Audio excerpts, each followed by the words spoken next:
Hey everyone, I'm Megyn Kelly. Welcome to the Megyn Kelly Show. Oh my God, when we last left you yesterday, this story was just breaking, and now we know a lot more about what happened yesterday in Nashville, Tennessee. The pieces starting to come together in this devastating shooting at a private Christian school. It went up to sixth grade, right? Sixth grade. It was littles.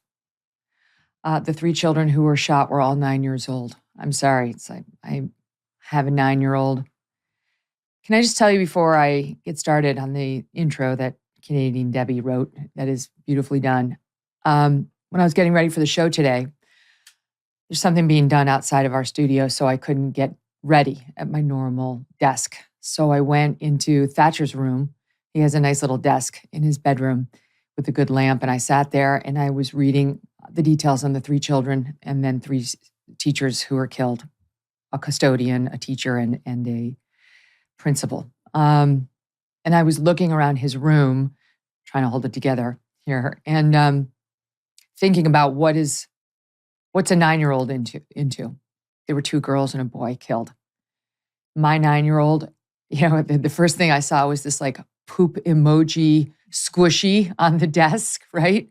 I mean, not far from that, to be perfectly honest with you, there was like a fart blaster where if you press the trigger, it makes the funny noises.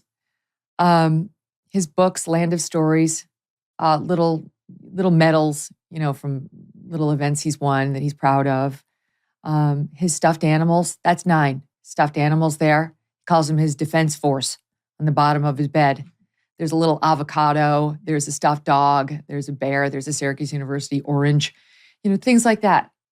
That's 9. They're little. He still wants to be tucked in every night, and God bless it, I do it. And so does Doug, and we sometimes are tired, but 99% of the time love it and look forward to it. He was trying to convince his uncle to tuck him in last summer, and the uncle was like, "You can do it, Thatcher." And Thatcher said, "It's really easy. All you have to do is pull the covers up to my nose and give me a kiss." That's 9. That's 9. There was a little picture on his corkboard. It was like a celebration of courage that they did in his class. It's 3rd grade. And he said, I felt brave when I went in the ocean, which I'm afraid of, and went under a big wave. That's 9. 9 makes the gas jokes and has the poop emojis. And 9 reads sweet books like Land of Stories as an escape to get away from life and go into the fairy tale world, which they still think is possible. Everything seems possible. 3 9-year-olds were shot down yesterday by one sick person, in addition to the 3 school administrators. There's something wrong with our society, and I, for one, am fucking sick of the knee-jerk. It's the guns, get the guns. We have 330 million guns, maybe over 400 million by some counts in America. They're not going away. We could do an assault weapons ban tomorrow. They're not going away, all right? We have to take a serious, honest look at what's wrong with us. We can take a look at what's going on in the case of this particular woman, trans person, she's a biological woman, and figure out what made this person crack. But we go through this every time. We try to figure out the issues that led to this person to do it or that person to do it. And then we change nothing. Okay, we change nothing. And I realize it's a big country and it's a free country and you're never going to be able to stop them all. But that shouldn't lead to just the constant shoulder shrugs of like, well, and I, for one, think we really need to take a hard look at, yes, mental health and also institutionalization. Institutionalization. We need to make it easier to civilly commit people who are showing signs, red flags, that they may be the next school shooter.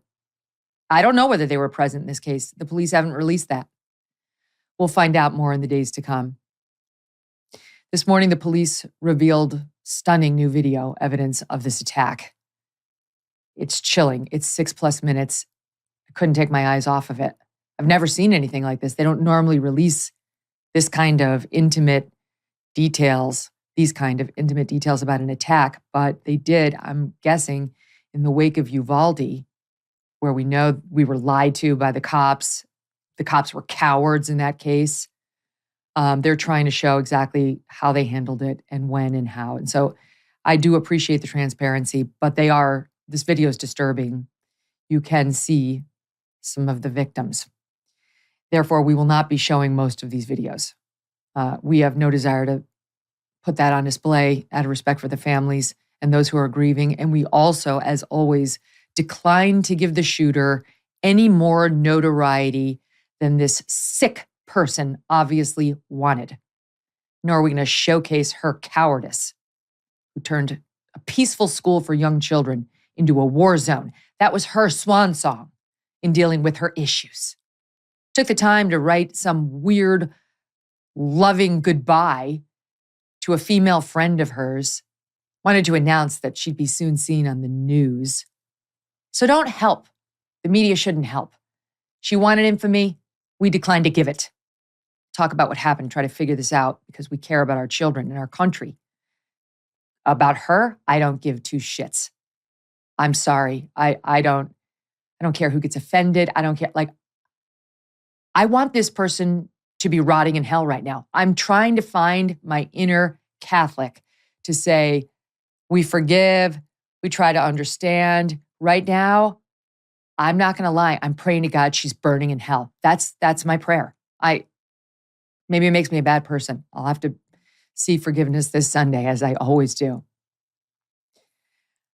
On the other side of the ledger, this person was evil, but this story is not all about evil. It's also about incredible courage. And the 6-minute video makes you proud as you can be of our law enforcement. All cops are bastards. The people like BLM activists who have been telling us that for the past 3 years. We're going to show you these cops. You ask yourself whether these are the bastards that have been so demonized by the far left over the past few years. These are heroes. These are young guys who ran toward the danger, and you will see it without a thought for themselves. Their professionalism, their courage, their calmness under very tense circumstances. You can hear the siren blaring. You can see the lights flashing. They showed honor, true honor. Sometimes you wonder, especially with young people today, what's going through their heads? Is there anything to feel proud of? What's happening to our society? You look at these guys, I don't know how old they are. They look young. And you think, thank God, we're still Americans. We still do run toward the danger. We still have heroes here. It's not all bad. It's not all society decay. And we're going to show you the video and play it for the listening audience too in a minute.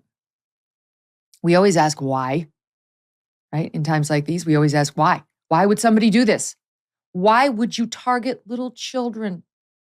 Why does this little child seen here, waving in a window or with the hand up on the window, have to end the school day in utter terror and grief?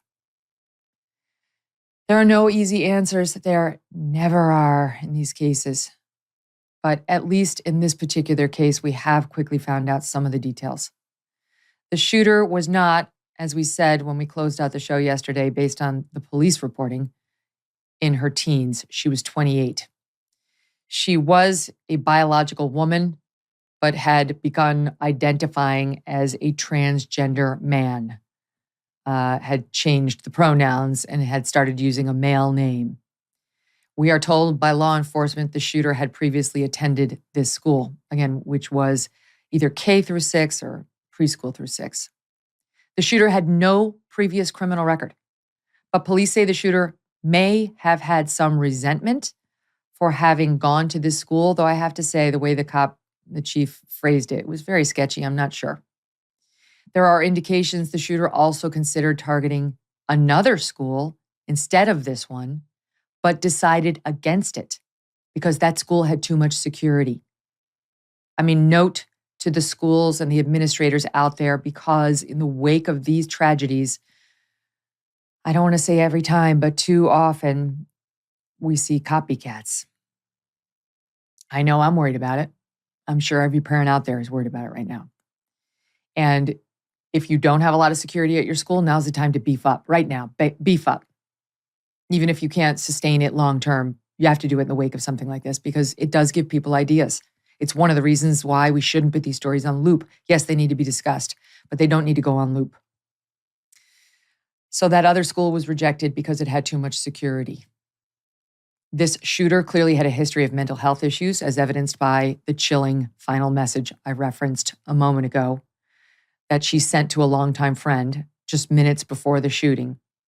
According to those messages, which thankfully the friend has released, the shooter wrote, quote, "So basically, that post I made on here," we don't know what she's referencing, "about you, that was basically a suicide note. I'm planning to die today. This is not a joke. You'll probably hear about me on the news after I die." It was signed with both the shooter's female and male names. And the friend responded, "You have so much more life to live. I pray God keeps and covers you." That friend, miraculously, right? Because so often you get the message like this on social media, something, and they don't do anything. That friend did the right thing. She called the cops to report the messages, but it had all happened so quickly, so there wasn't time. The shooter was already at the school. It was moments later that the shooter did what she did. At this stage, authorities do not believe that the shooter was targeting specific people inside the school, that they were random victims. However, Covenant's head of school, 60-year-old Catherine Kuntz, was among the victims. She's been described as a remarkable woman, strong and steady and hilarious. Also killed 61-year-old substitute teacher Cynthia Peak. She leaves behind a husband, a daughter, and 2 sons. The third adult victim, 61-year-old school custodian Mike Hill. A former pastor who hired Mike said of him, "I don't know the details yet, but I have a feeling when it all comes out that Mike's sacrifice saved lives. I have nothing factual to base that upon. I just know what kind of guy he was, and I know he's the kind of guy that would do that." And then there are the 3 smallest victims, all 3 children killed, just 9 years old, as I said. Among them, Hallie Scruggs. Hallie's dad is a pastor at the Connected Church. In a statement, he called his little girl such a gift, saying, "Through tears, we trust that she is in the arms of Jesus, who will raise her to life once again." Hallie has 3 older brothers. You can see them in this picture if you check us out on YouTube. Just imagine how those little boys are feeling today. And Hallie's poor mother. In the image we're showing, she's absolutely beaming. She has a beautiful, from the look of it, very happy family. That is the smile of a mother in pure happiness and love with her family, not anticipating anything like this, as none of us do when we send our children off to school. We haven't learned a lot of details about the other 2 young victims just yet, but Evelyn Dickhouse was a 3rd grader at the school. And last night at a prayer vigil, Evelyn's older sister told the crowd through tears, quote, "I don't want to be an only child." The little boy was William Kinney. We don't have a picture of him yet either. And we don't yet know all the stories that William's friends and family, no doubt, have about him. I'm sure there are many. And when we learn more, we will share them.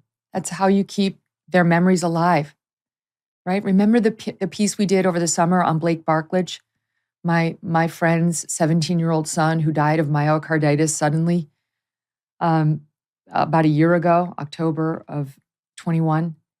They did such a good job in that piece. Certainly, thank God, is not about a murder, but it's about the loss of a child at an untimely place in their childhood, and how one deals with it, and how one keeps their memory alive, and what the grieving process can look like. Can it in any way be joyful? Can it in any way be loving?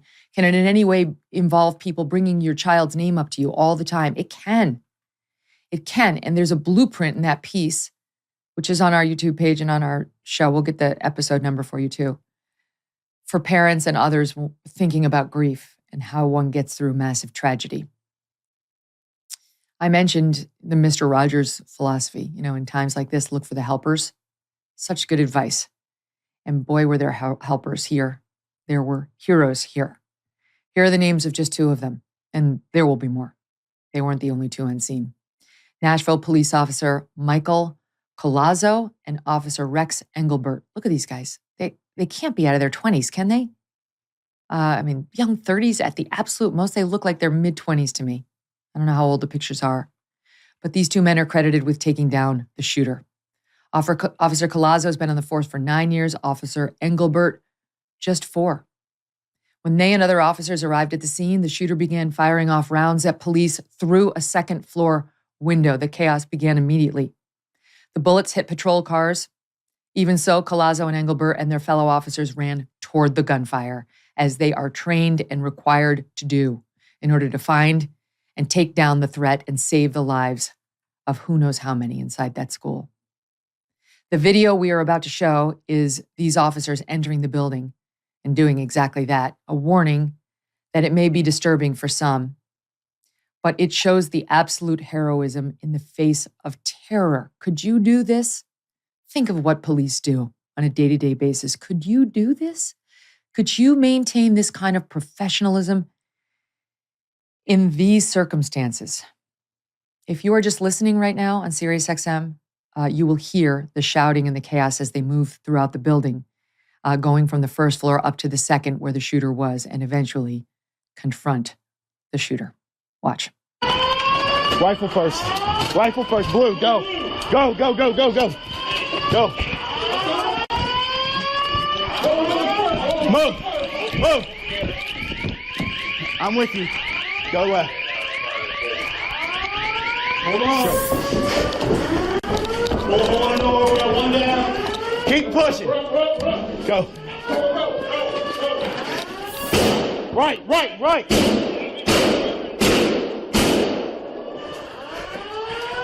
LPBO.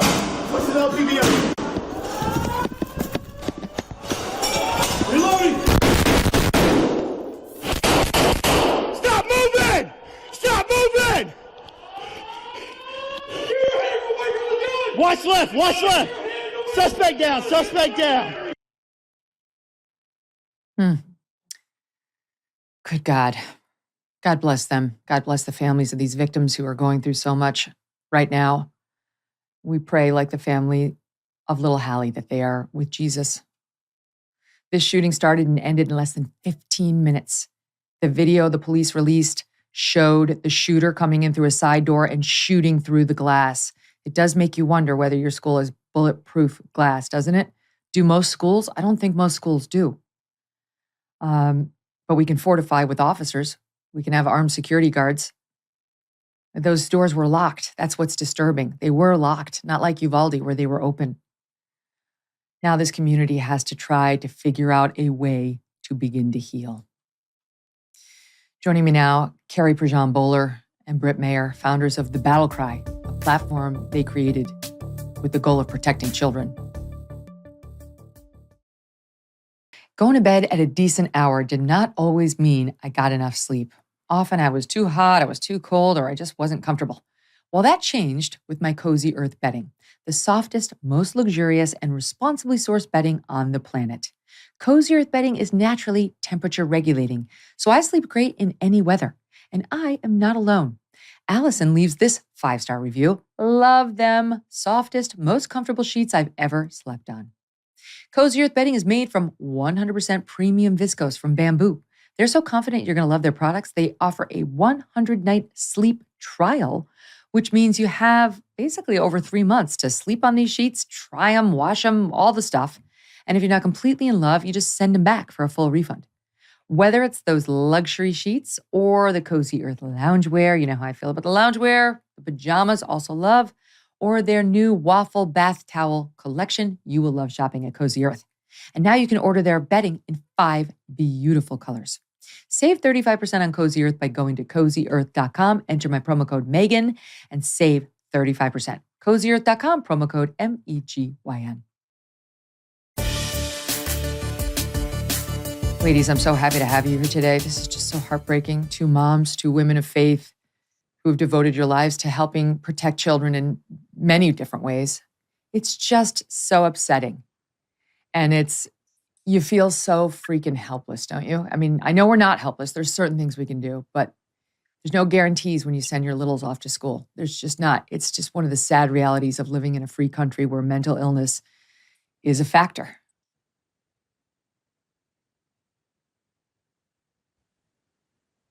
It is, I told Carrie this morning, I'm like, I'm not going to make it through our time together because I have a 9-year-old daughter. And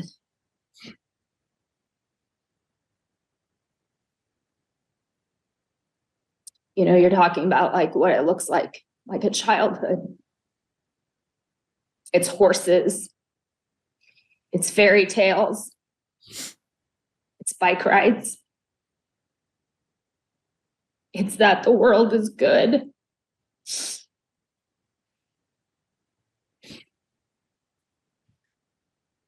And our country has created a monster that is manifesting in a mental health crisis of a whole generation and a coming generation. And those little fairy tale childhoods, like my daughters, are in the line of fire. And we have to start talking about it. And we have to start moving beyond the conversation about guns. Guns have been in the American fabric since inception, but something else has changed. And if we're not talking about that, then we're missing the whole plot line, and we're only going to see more and more of this. You're so right. You know, you girls know online, if you even say thoughts and prayers in the wake of something like this, these crazy anti-gun activists will start chastising you, like F your thoughts and prayers. Unless you get behind their push to control guns, you're in favor of something like this. I'm starting to feel the same about them. F you and your constant obsession over firearms. We can get rid of all the firearms, and we're still going to have sick homicidal maniacs who want to kill 9-year-olds. And let's deal with that. Why? Your constant knee-jerk obsession about firearms is preventing us from dealing with that. You know, I mean, it's, Carrie, we have to talk about that. We have to talk about mental illness. And we do have to be honest about the obvious mental illness that this particular shooter was dealing with. This has been something you guys have been spending a lot of time on because this person was trans, was obviously deeply unwell. Yeah, Megyn, thanks for having us on today. My son just turned 10 a few weeks ago, and I can't even imagine what that mother is going through today, waking up, even if I doubt she even went to sleep. The fact that this happened at a Christian school, this was a hate crime, and we need to start saying it. This was an attack on Christians. This was an attack on families, good families. The pastor of the church lost his beautiful, innocent little girl because of this mentally deranged person. Mentally deranged person. And we are fostering that mental illness in this country. We are encouraging it. We are fostering it. We are promoting it. We are looking at it as love and tolerance and equality. No. We need to start telling it like it is. This is a mentally ill person. And I pray to God that we don't see more of this. But I don't know what to do, Megyn. I don't know what the hell to do. People's heads are in the sand, and they're too damn afraid to say what it is because they don't want to be labeled as a bigot or a transphobe. I'm tired of it. That's the thing, is it's like there are trans people who are good people and who are living their lives privately without bothering anybody. But let's be honest, there appears to be a disproportionate likelihood of mental illness in this particular group. I mean, this is not like a perfectly well person doesn't one day declare themselves trans in the middle of their life like this girl did. They don't. And it's no accident and it's no surprise that she was also threatening suicide, right? It's like, and no focus on guns is going to get us out of problems like this particular shooter. This person's mother was posting repeatedly online about how bad guns are and how we've got to do something to get guns out of schools, upset about things like Sandy Hook. How about your own kid? Like, how do you think we get the school shooter? How do you think you get, what makes somebody pick up the gun? Why don't we talk about that? Why do we always just focus on how they actually got it as opposed to why they want it? That examination is the most important one. And it does start with that mother, this person's declarations in the middle of her life that she was trans. This is like the 16-year-old girl Contagion from what it sounds like. She wasn't trans and then suddenly she's trans. And by the way, there was no bullying according to her school colleagues. They're speaking out now. The classmates are saying she was totally supported. Like, this isn't a Columbine thing. Bully.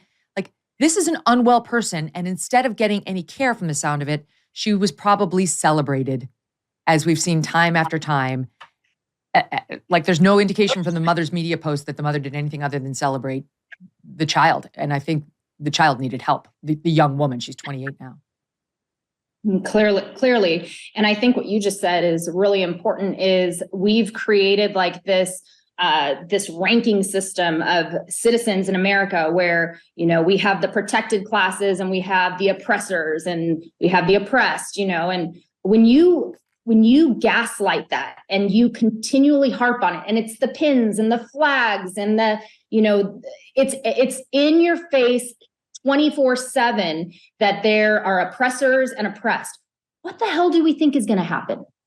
What do we think is going to happen? As if the actual mental illness in itself isn't enough of a concern. What happens when a society is so freaking fixated on gaslighting that mental illness to say you are oppressed and the people around you are the oppressors? The Christians are the oppressors. What is going to happen? And it's still happening. But it starts to feel pretty manufactured. If we aren't talking about this, if we aren't calling it for what it is, and if we aren't demanding answers to what we've done in this society to go from, one nation under God to now we have multiple national anthems and we have months of celebrating this class and this class, and we have separate graduations and we have it's so divided and it's so gaslit on we have the oppressors and we have the oppressed. What do you think is going to happen? And they're still doing it. I mean, in the wake, these victims haven't even been buried yet. They haven't even likely been autopsied yet. And already the media, the left jumps. Literally, there was an NBC guy who tried to blame this on the Daily Wire yesterday. That there were a lot of terrible, terrible takes, and we'll go through them, many of them. But this was, to me, the worst one. Hold on, I want to find it from the guy who works at NBC. Do we have the tweet, you guys? I'm trying to look for the page number. Here it is. Benjamin Ryan. I have it. Who is a New York Times, of course, an NBC contributor. NBC has ID'd the Nashville school shooter as blank. We don't say the names of mass shooters on the show. 28, who identifies as transgender and had no previous criminal record. Nashville is home to the Daily Wire, a hub of anti-trans activity by Matt Walsh, Ben Shapiro, and Michael Knowles. He later deleted it because of the blowback that started coming in. That is the most disgusting thing I've seen in the wake of this tragedy. Who goes there? The Daily Wire is not a hub of anti-trans activity. They are guys who are saying what you gals have been saying, which is no medical interventions on children. Stop mutilating minors. They're too young to consent. And yes, there are people like Matt Walsh who does not believe, and Ben and Michael, I think is fair, do not believe you can change your biological sex, that if you are born a man, you are a man, and so on. That to then link that to this trans person's decision to kill 9-year-olds? What the hell? But that's what we're up against. That's what you're talking about, Britt. That's what the media does before, during, and after an event like this. And if you have somebody in the LGBTQ community or some other protected community group involved, you can call out the playbook before you've even seen it. Yeah, and also they're not over. This is not over. They're having a whole few days of vengeance. I don't know if you saw that, Megyn, but they're promoting that before this shooting. A trans group was promoting a day of vengeance. That's right. Yeah, they feel justified because remember, they're the victims. They're the victims and they're the oppressed class. So they feel justified in getting revenge. This is where we're at. And it's not over. I mean, they're planning this for this week, even. I think it starts the 31st, right, Britt? Yeah. Yeah. And ironically, I was following the story since it broke yesterday. And ironically, I woke up this morning because I was reposting a lot, and Twitter had taken down my repost of the graphic that they were using, which is good. It shows that they're on it. But yeah, there are organizations that are calling on it beginning the 31st. Show up at the Supreme Court, bring a buddy and a mask, and we're going to. It was a vengeful post, and Well, it does make you because look what happens in the wake of, let's say, the Buffalo shooting in New York State, which, by the way, New York State has very tough gun laws. So does California, where we've had repeated multiple mass shootings where you gals live. Toughest gun laws in the country. All right, Tennessee does not have toughest gun laws in the country. It's not the guns. The mass shootings are happening in states with very tough gun laws, and they're happening in states with very easy, very light gun laws. Just stop it. Stop it. Stop it. Stop it. But anyway, what happened in Buffalo was a racist mass shooting at that, I think it was Kroger grocery store. And the guy left a very racist white supremacist manifesto. And then we saw the media say, well, it's all the fault of the Republicans. The Republicans are white nationalists, and the Trump crowd, they're white nationalists, they're racists. Never mind the fact that Trump's numbers with the Black community are breaking records. Still to this moment, there was a poll out yesterday showing how much better he does with Black voters than DeSantis, than anybody else. Like, okay, but he's a white supremacist. I guess they just don't understand that. So the media goes there. It's the fault of Republicans' rhetoric. But now, do you think there's going to be any soul searching, by these same people who want to blame rhetoric? All right, what about your side?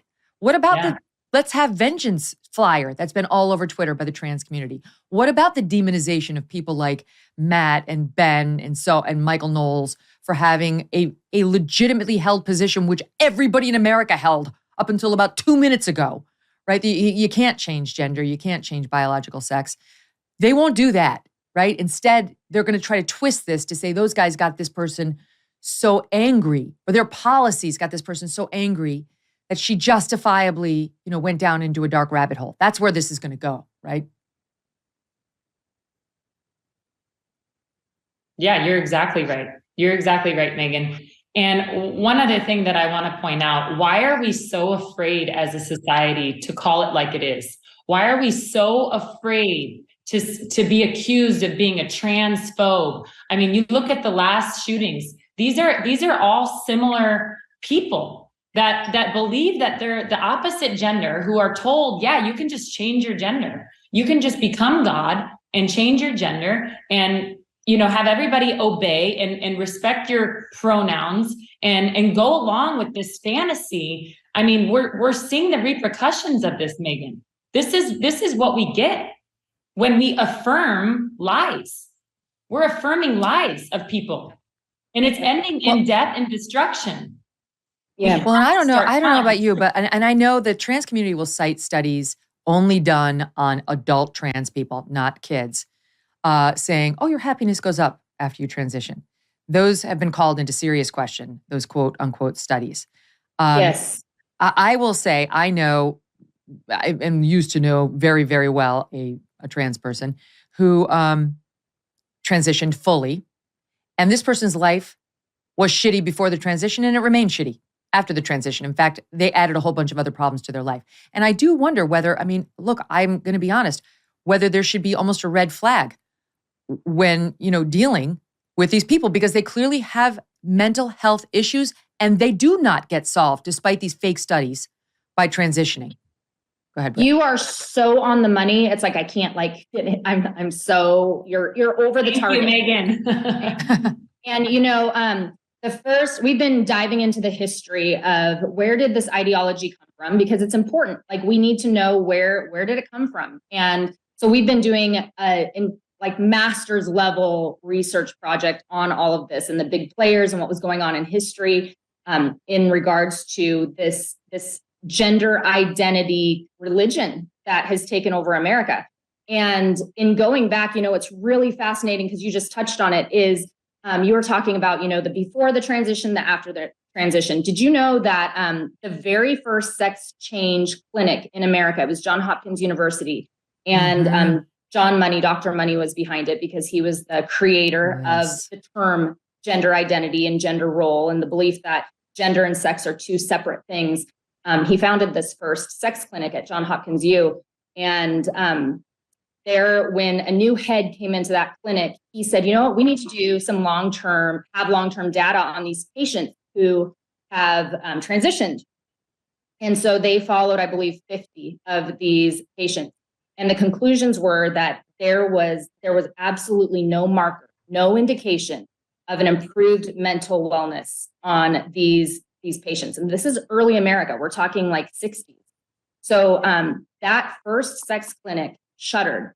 And at the time, we had 20 sex change clinics that were operational in America. And by 1990, we were down to 3, because it was proving in real time that chopping off bits and pieces of people for a mental illness wasn't solving the problem. It wasn't creating a sense of like, oh my gosh, these people are transitioning and now they're all better. Their mental markers stayed the same by and large after going through operations. I think that we have to get back to a point where we're asking those questions again of what's happening to all these kids that we are cutting up to bits and pieces. We have so many detransitioners coming out now. We have one that's suing actively Kaiser Permanente and saying that it did nothing, that they felt like it was a complete disservice against their body to have it mutilated in the name of science and progress. I think we have to, as a country, start looking into this and asking, what are the long-term effects and what's the data showing us? Because if it stays the same as it did back when John Meyer did that investigation on that first sex change clinic, then we're in big trouble as a nation. Yeah. John Money was the one who did that experiment on the two boys, the twin boys, one of whom had a catastrophic accident during the circumcision. And the parents, on John Money's advice, decided to try to raise him female. They tried to convince him that he was born a girl, and it was absolutely devastating. And he wound up killing himself as an adult, and it was really sad. We played the soundbite a few times. And John Money upheld that experiment on those two boys as a complete success. It wasn't until another colleague of his, Dr. Diamond from Hawaii, who was also a sexologist, said, let's look and see the long term of these boys, if this experiment was a success. And he found David Raymer, who was no longer Brenda and had gone on to living back as a man, and realized that this whole experiment was a complete abject failure, which ended in both of the boys dead in their 30s, one by suicide with a gun and the other an overdose. And this is your earliest data we have on what this ideology does to people who have a mental disorder when we affirm it as normal. We have to start talking about these tough pieces of data that we have, and not just pretend it away or pretend that we're so virtuous and so progressive that we're not going to talk about it, because everything is fine. That's right. Everything's fine. Until something like this happens. That's right. I mean, there's been a lot of warning signals that we need to start paying attention, like serious attention to this. This isn't like, later we're going to talk about the latest pretend Indian. Yet another person faking their Native American status. That's kind of funny. I have to say, it's kind of amusing. I love catching these people. You can laugh at it. It's pathetic. You know exactly why they're doing it.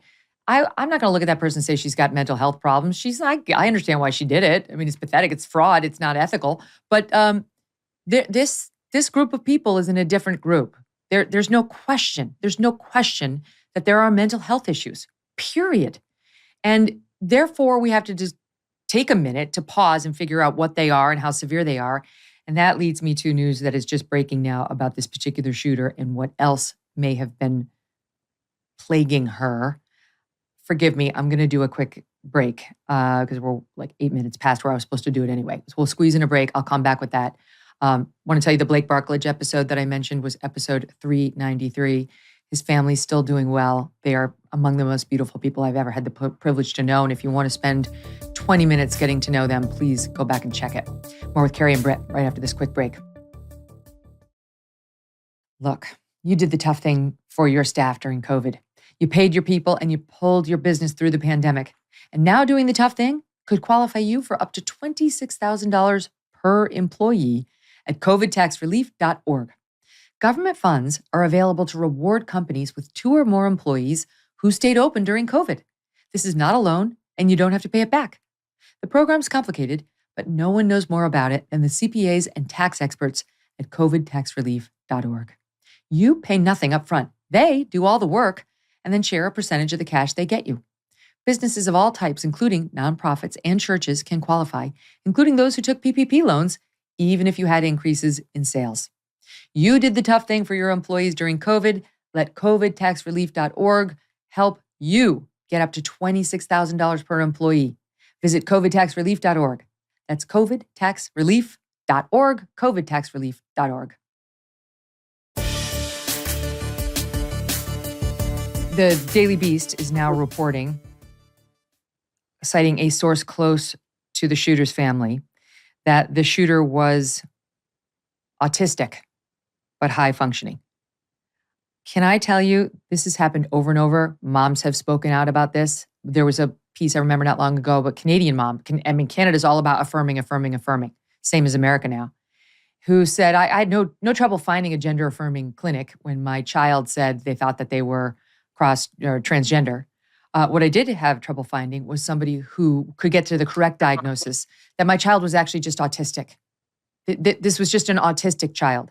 And more, I have spoken to mental health professionals who have identified this as a trend. Parents who have autistic children are taking them in and they're being told, oh, maybe they're just trans. Oh, great, I'll take that. I'll go for the trans. That's a hip, cool diagnosis. You get the snaps on stage for trans, but autism, wow, I mean, who wants autism, right? I don't know what this particular person's issues were, but Carrie, I'm not surprised. I got to be honest, I'm not surprised to see this.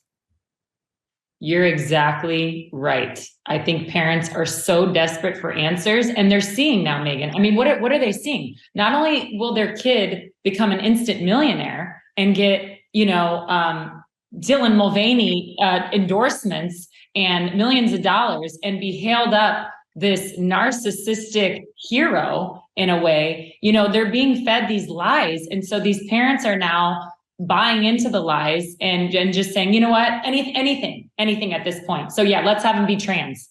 I mean, this is what's wrong, is that I blame these parents.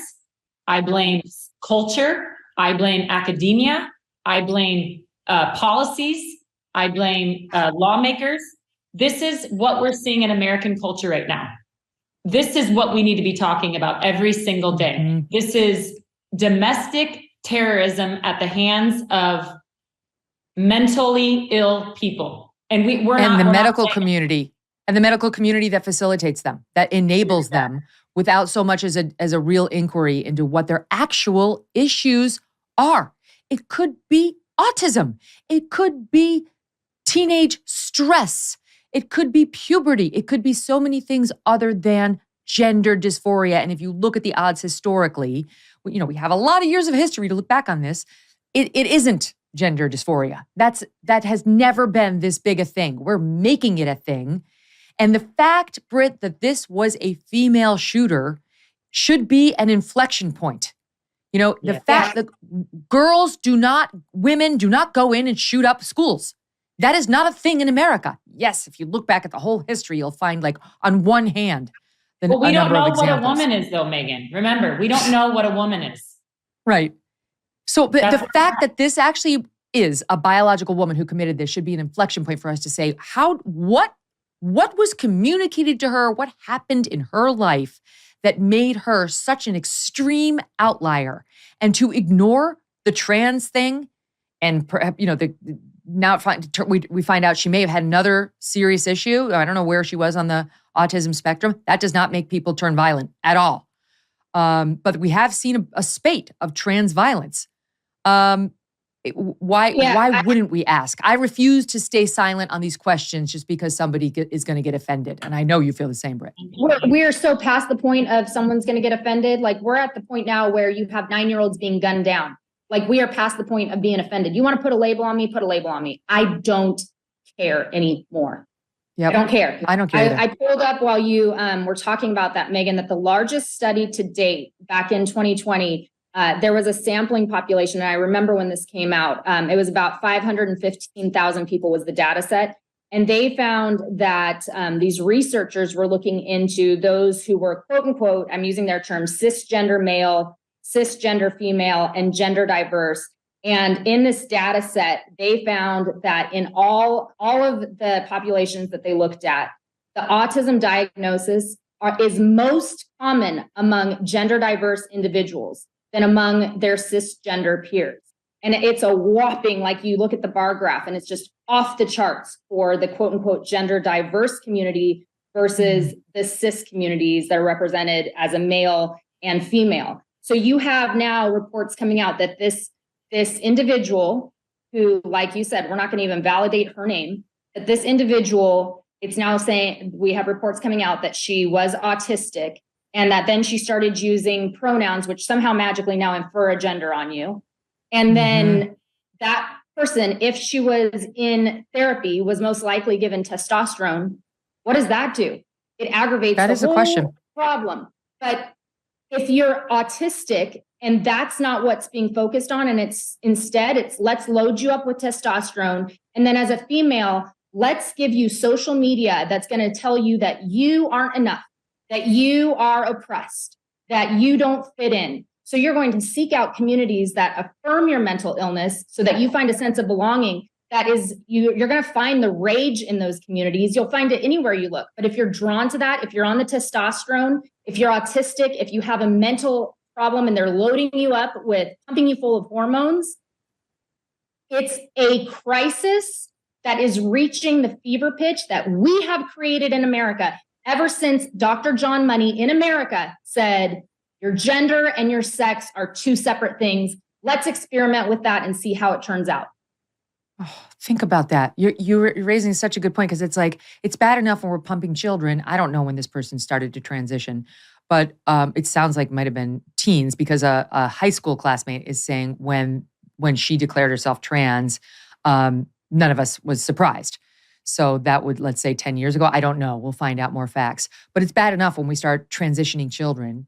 Now, Carrie, what Britt's saying is, and what these studies are saying is, we're taking non-trans autistic children and pumping them full of medicine, cross-gender hormones, surgeries. I've said it before. Again, I don't mean to just be vulgar, but when you take a bunch of testosterone as a woman, at these levels where you're trying to transition, your clitoris will grow into a very small, deformed penis.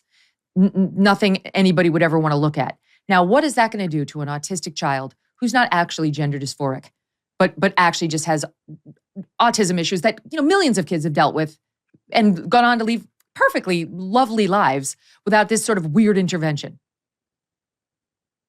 Yeah, and we've given these people a microphone and told them that they need to be protected. You saw the Lieutenant Governor of Minnesota wearing the Protect Trans Kids shirt. Is she wearing that today? I doubt it.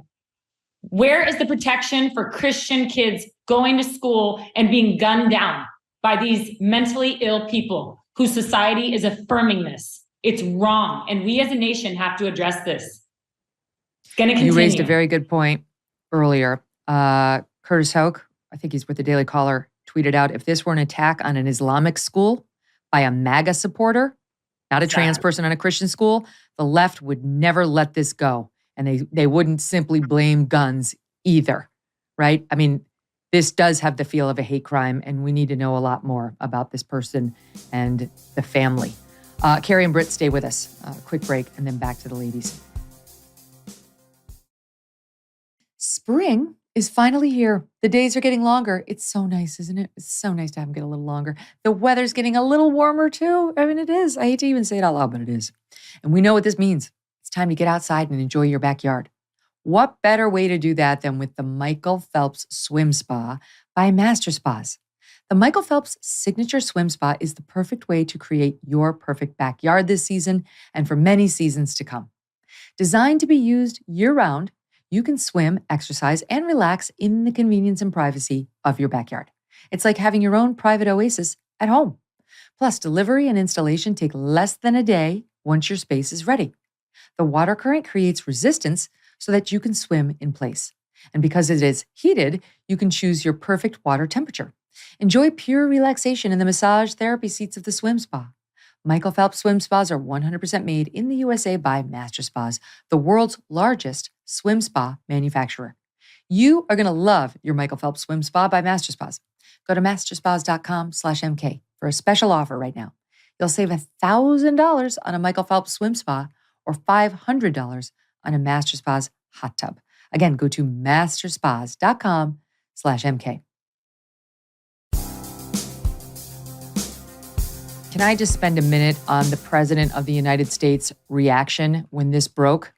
So news had broken that we had this shooting at this Nashville school, that 3 children were dead, 3 adults as well. The president knew this. Okay, I want you to keep that in mind, the audience too, when we watch this. He knew that. He was coming down to address the cameras on that subject. And this is what he started with.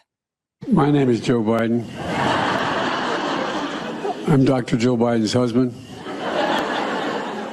And I ate Jenny's ice cream, chocolate chip. I came down because I heard there was chocolate chip ice cream. By the way, I have a whole refrigerator full upstairs. You think I'm kidding? Where is your humanity? How What a disgusting disgrace. and off key, right? This is what 35% approval rating looks like. That infuriates me. How there's a chance the parents are watching that. There's Yeah. a chance the parents have the TV on because the president of the United States is going to address the murder of their 9-year-old. And that's how you fucking start. I'm sorry, but No, I know. That's You know, how the you first start? thing I thought is those little 9-year-olds, like my little 9-year-old, she loves ice cream treats, like after school. Like that's where my head went first, is like, you're going to talk about ice cream and 9-year-olds were just gunned down. And those 9-year-olds, they will never have that special mommy daughter ice cream Sunday date. And you're going to freaking come downstairs and that's how you're going to lead off. Like what an absolute embarrassment and disgrace. And it reminds me of the time remember when he was checking his watch? Yes. yes. It reminded me of that. Just no Yes. humanity. No humanity at all. And I mean, this guy that is the president of the United States, he is unwell too. You guys, this is a mental illness crisis that we're facing. The leader of the free world cannot even come down in a tragedy like what happened yesterday and compose himself. He's talking about ice cream cones. You're right. He seemed like the doddering old fool. He's mentally unwell. Why are we not talking about this? Why are we not demanding his mental competence be tested? The leader of the free world is unwell. There's something really off about it's really off. It's one thing if he didn't know, but he knew, and he went on from there to address these murders. So it's almost incomprehensible in how insensitive it is. And it does sort of, you're right, lead you back to what about his competence and his wellness? Meanwhile, President Unity, because remember, that's what he called for when he got elected. That's what he called for right after the midterms. He was feeling really good, like his party got reelected in the Senate. They lost the House, but by a lesser margin than they thought. President Unity was going to bring us together. Dark Brandon was gone. Sends his press secretary out there yesterday with the following message, immediately blaming the GOP for the shooting. Stop 3. How many more children have to be murdered before Republicans in Congress will step up and act to pass the assault weapons ban, to close loopholes in our background check system, or to require the safe storage of guns? We need to do something before another child is senselessly killed in a preventable act of gun violence. How is it preventable? How exactly? Even their assault weapons ban doesn't ban a semi-automatic handgun. That could easily have killed 6 people in 15 minutes. Easily. You don't need an AR-15 to do that. I mean, like, these are lies, and they prevent us from focusing on the real issues. It reminds me of what happened yesterday. Tennessee Representative Andy Ogles. My God, did you see what they did to him? This is the congressman for this district. He's a Republican. It's the 5th congressional district. And look, it's not a mystery that a lot of people in America love their guns. A lot of people love hunting. They love a lot of stuff that maybe you couldn't understand if you lived in a very deep blue community. It doesn't make them evil. I would never go out and hunt. I'm not a hunter, but like my husband grew up in suburban Philadelphia, and I was telling my team yesterday, they have a lot of guns in their house, and they have a lot of dead stuffed birds in their house. My kids are like, "What? How did it die?" I'm like, "Ask Daddy." Right? Like, it's not the way I grew up, but there's nothing wrong with it. This is America. And this guy did something I wouldn't do, but whatever. It's the culture of his community and his family, and his Christmas card had he, his wife, and at least 1 or 2 of the children carrying guns, rifles. Okay, fine. It's not my thing, but he did it. They went there. I'll give you, here's one of the worst. Nancy Sinatra, who fancies herself a political pundit now. This man may as well have pulled the trigger and murdered the precious little children himself. I wonder if seeing their dead little bodies gives him pleasure. Deliver us from idiots like Andy Ogles. But it wasn't just Nancy Sinatra. The Washington Post tweeted out, GOP congressman from Nashville district, quote, heartbroken by shooting, period. A 2021 photo shows his family with firearms. What? Later had to delete that too. We could go on. Now they're all saying the left is saying he's pretending he's heartbroken because he's a pro-gun guy. Well, I hate to break it to him, but America was built on gun ownership. That's a secured right in our Constitution. And what I go back to with anyone who wants to tell me that guns are evil, guns are wicked, guns are a neutral object. I am a highly trained gun owner, and I can tell you that guns can do great good and guns can do great evil, depending on the hands that hold them. And it shows you that the media has lost its credibility when they don't know where to take a topic like this. And so they say, low-hanging fruit, guns. Let's make guns evil and wicked. And then let's just focus on that. Like, how stupid are they? How stupid to miss the whole plot line in all of this. I think it just shows that they have credibility. And on top of that, Carrie, go ahead. I was going to say, just what Britt and I are dedicated to doing is we're so tired of this low-hanging fruit, Megyn. We see it every day, the entertainment, the clicks, the reposts, this. We want to go in and uproot that damn tree. We want to uproot it. We want to say, what caused this? And that's what we're dedicated to doing, because in order to move forward and to have a better future for our kids, a fruitful future, we need to uproot that damn tree. And that's what we're dedicated to doing. Well, then you're not going to like these tweets, because the media doing its thing on this story yesterday continued. They were outraged about the gun photo that the man tweeted out at Christmas, somehow tying that to this. And they were not happy about the misgendering of the shooter, okay? This is USA Today tweets out the following. Police on Monday afternoon said the shooter was a transgender man. Officials had initially misidentified the gender of the shooter. Okay, that's important. As Red Steez tweeted out, he's been on the show before, you must respect the pronouns of the domestic terrorist and child murderer. New York Times tweet at 8:17 p.m. There was confusion later Monday about the gender identity of the assailant in the Nashville shooting. Officials had used she and her to refer to the person and so on. Then we get this from CBS News this morning. Police have identified the suspect as a 28-year-old named X, who they shot and killed at the scene. CBS News is still working to confirm X's gender identity. Who cares? Shut up. Stop correcting everybody on the pronouns and the gender identity. I mean, give me a break. Well, let's not forget too, USA Today just honored a man as Woman of the Year. So obviously they don't even know the difference between men and women. First of all, Yeah. they're totally discredited. USA Today is disgusting. ESPN too. How are those? I just want to know how those go through the editorial process to even be legitimate headlines. Like, who says that's a good headline? Let's actually focus on that. Yep. Like 3 kids were just gunned down. 3 adults were just. Let's make a headline out of misgendering the shooter. Are you freaking kidding me? Right. When every normal person is having, I think, the reaction close to what I said at the top of the show, which is, I hope this shooter's burning. I don't give a damn. If it would upset the shooter, if the shooter had lived, I'd be happy to misgender the shooter all day long. I couldn't care less about the shooter's feelings. And you know, I realize the shooter is now dead, but I'm just saying. But it's ideologues, Britt, and that NPR had to take down a tweet 3 days ago where they were questioning, they were ripping on. Hold on, I want to find it so I don't misstate it.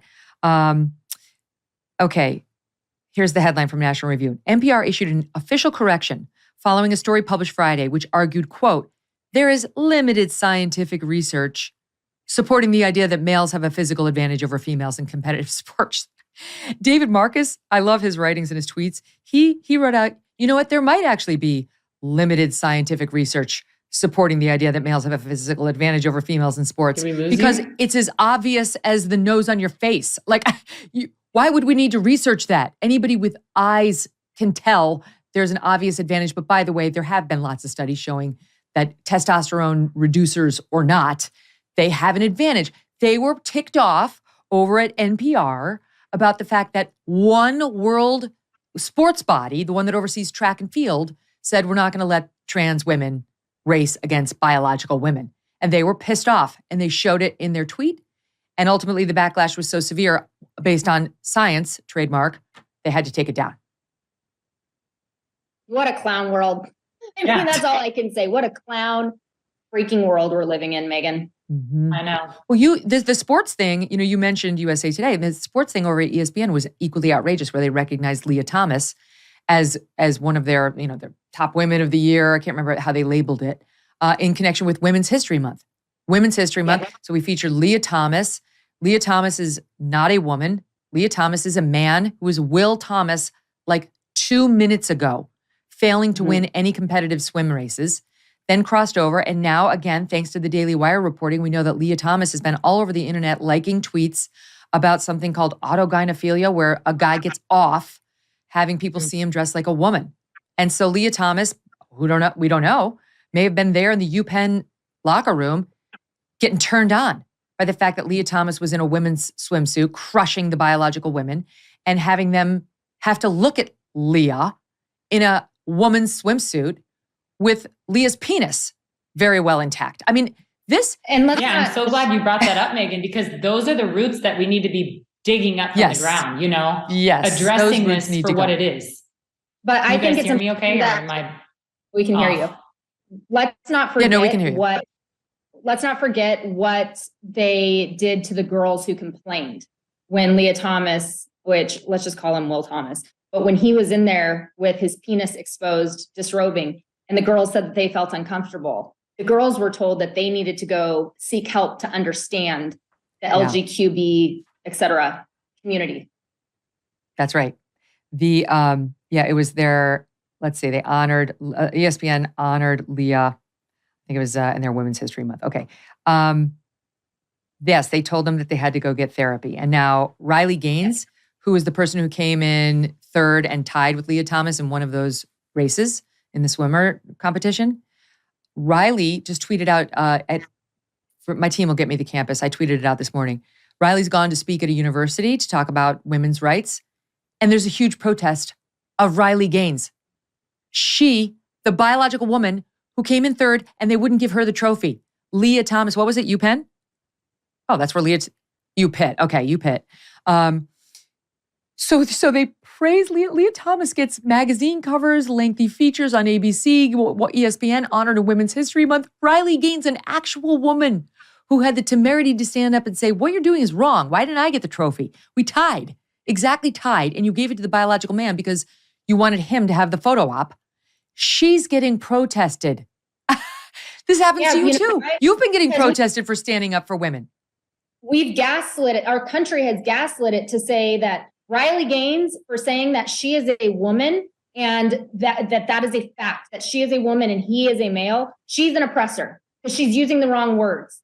So our country has gaslit all of this that started with Kinsey back in the 40s, then led into money, and then it seeped into psychus. Psychus puts it all into our curriculum. The kids are brainwashed into it. We don't have institutionalized healthcare anymore for kids who have mental issues. Now the schools are the institutions and it's being bred into their curriculum. And you end up with the situation we have here where you have two classes, oppressed and oppressor, and we gaslight the victims, which leads into what we saw yesterday.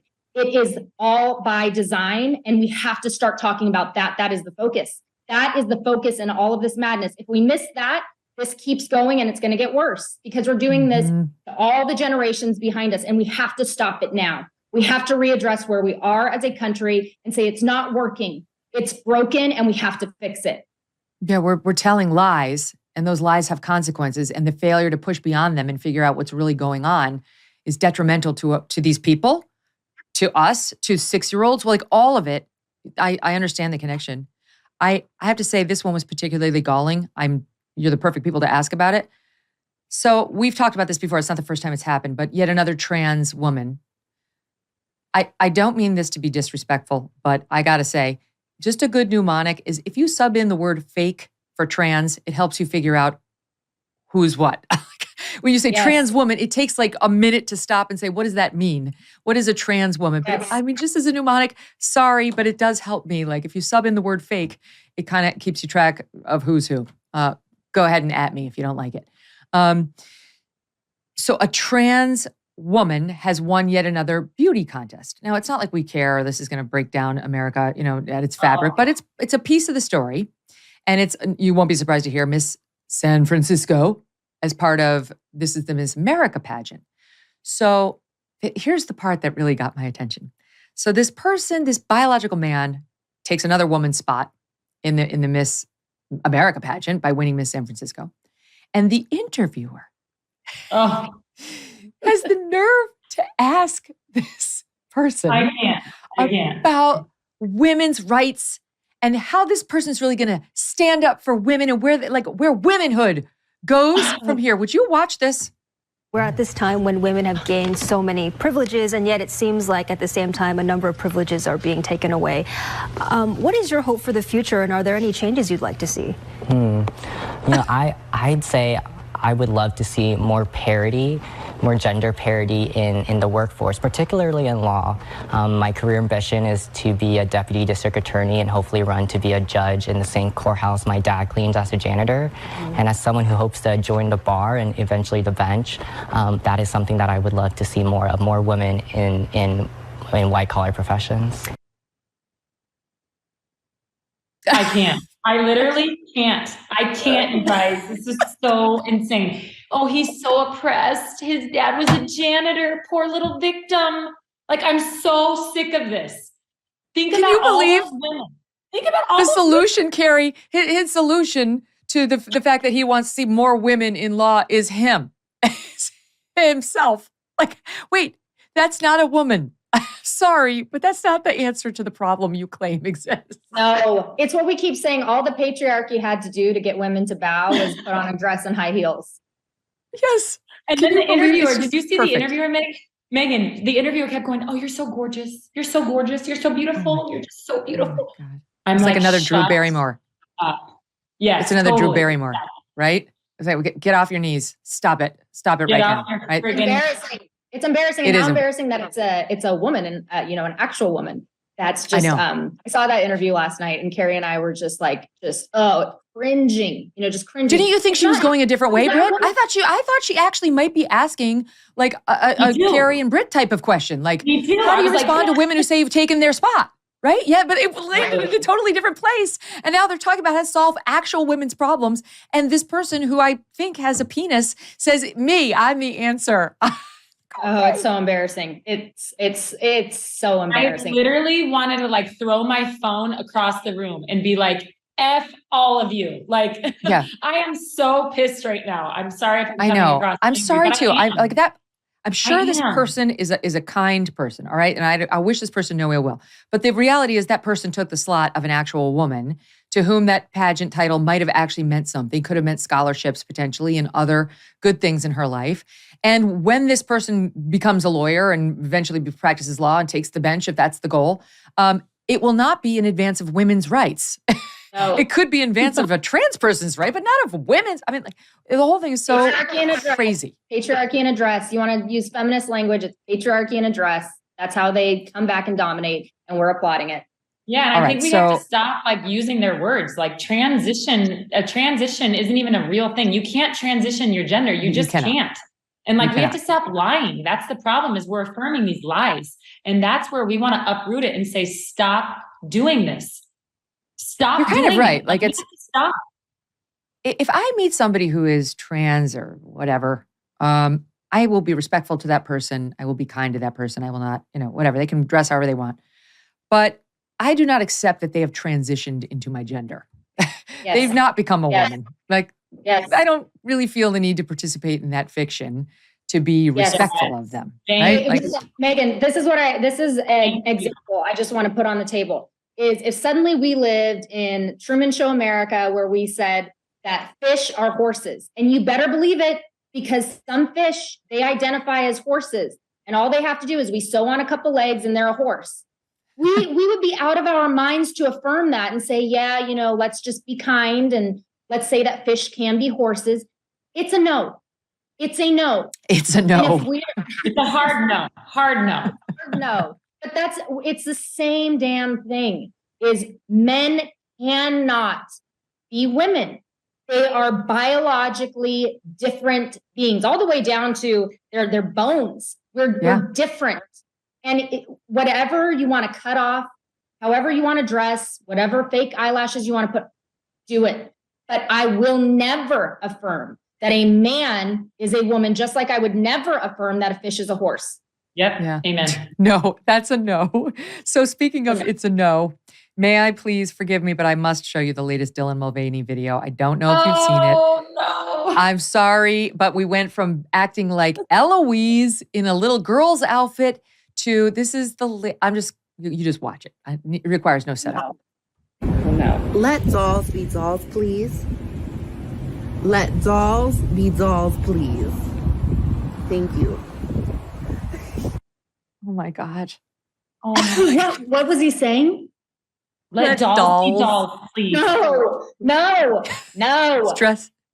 He's got, for the No. listening audience, 2 big braids on the side of his head and like a dress, like a patchwork, sweet But little Megan, doll I mean, dress. it's like we laugh, but like this is where it's going. Like, I don't know if you heard the story about the 65-year-old that went into the daycare and was like demanding that they like look at him as a baby. Like, this is where we're good at. God. Dylan might actually think he's a doll. So does that make him not human? Does that make Oh him my not have God. to abide by laws because he's not a human being? Like, this is so scary. No, you're right, because the whole furry thing and like Yes. if nothing's real, you can take it Exactly. anywhere you want. Where do we go? Yeah, you're a doll. You're Eloise. Fine. You're no longer just like a woman or a girl. Now you're Eloise. Oh wait, now you've taken it to doll. It could change week to week. Your species. Thank God so far the law, it's bad enough. But all it protects right now is gender identity and not like furry identity or baby identity or any of the weird. But look at this person. Look at this person. I just have to be Think me. about it. We're affirming that. He's he's making millions right now. He's laughing Yeah. to the bank while we affirm it. And Drew Barrymore is on her knees telling him that she is so thankful for him. And, he's the idol of the cult is what he is. But Yeah, I've got to raise this before we go because so this is okay. This has to be celebrated or you're a bigot. And you guys have been saying this is woman face, right? Yes, it is. And Yes. the left completely outraged about blackface, as you know. But this celebrate. This is totally fine and needs to be uplifted and celebrated and paid. And that leads me to, as our last subject today, the CNN piece on digital blackface. Somebody named John Blake writes an article, a whole article. This is, keep in mind, the new CNN that's going to be more moderate. Houston, we have a problem. Digital blackface, he says, is a practice where white people co-opt online expressions of Black imagery, slang, catchphrases, even catchphrases, or culture to convey comic relief or express emotions. Critics say digital blackface is wrong because it is a modern-day repackaging of minstrel shows, a racist form of entertainment popular in the 19th century. Put simply, digital blackface is 21st century minstrelsy. And what they say digital blackface is like when you go to the memes on your phone and you're like, show me excited. And there's one of like a little Black girl going like, yay. Or like Beyonce doing like, oh no, like a powerful. If you girls or I were to tweet that out, we would be engaging in digital blackface. It's appropriation and it's inappropriate. That's how lunatic-like the media is today.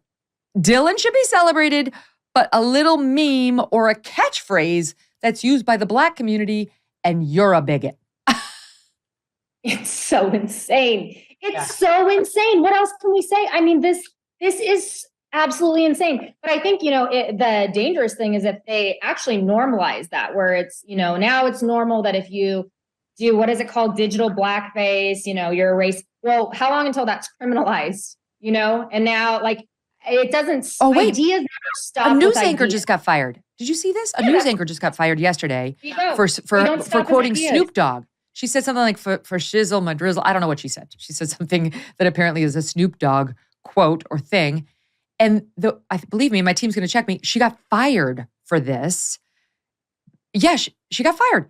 This is outrageous. But Dylan Mulvaney can don a dress and be a doll and talk about his girlhood and push tampons on America.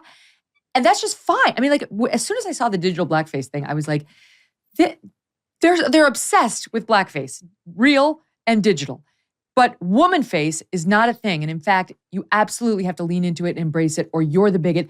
All we can do is refuse to live by these double standards. Fuck off. Yes. I'm sorry. I've said the F word 10 times this show. My mother's going to kill me.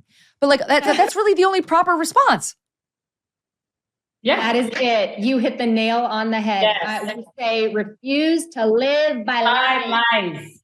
Refuse it. That's how. Refuse to use the fake new language. Do you know that my Instagram we had put up a post saying that transgenderism is a fake word. It's a made-up word that came from John Money, and it's like we said, it cycled all the way through now.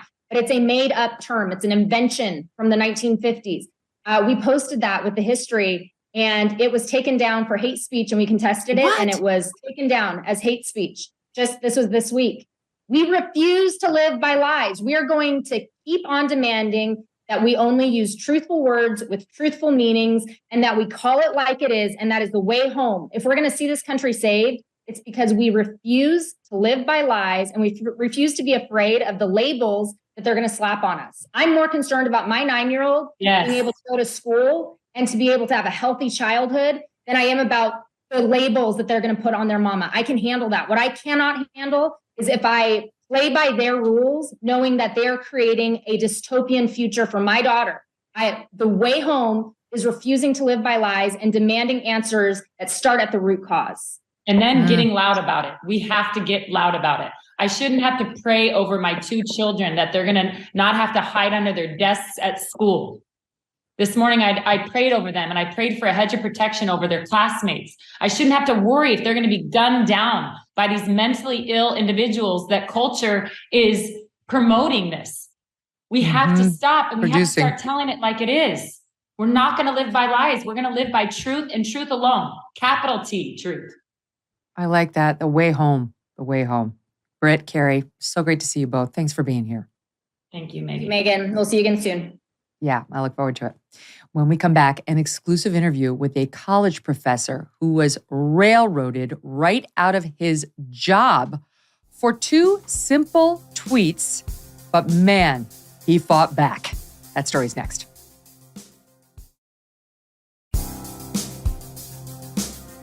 We've discussed on this show many times the prevalence of cancel culture in our society and the effect that it can have on a person's life, on their livelihood, on their well-being.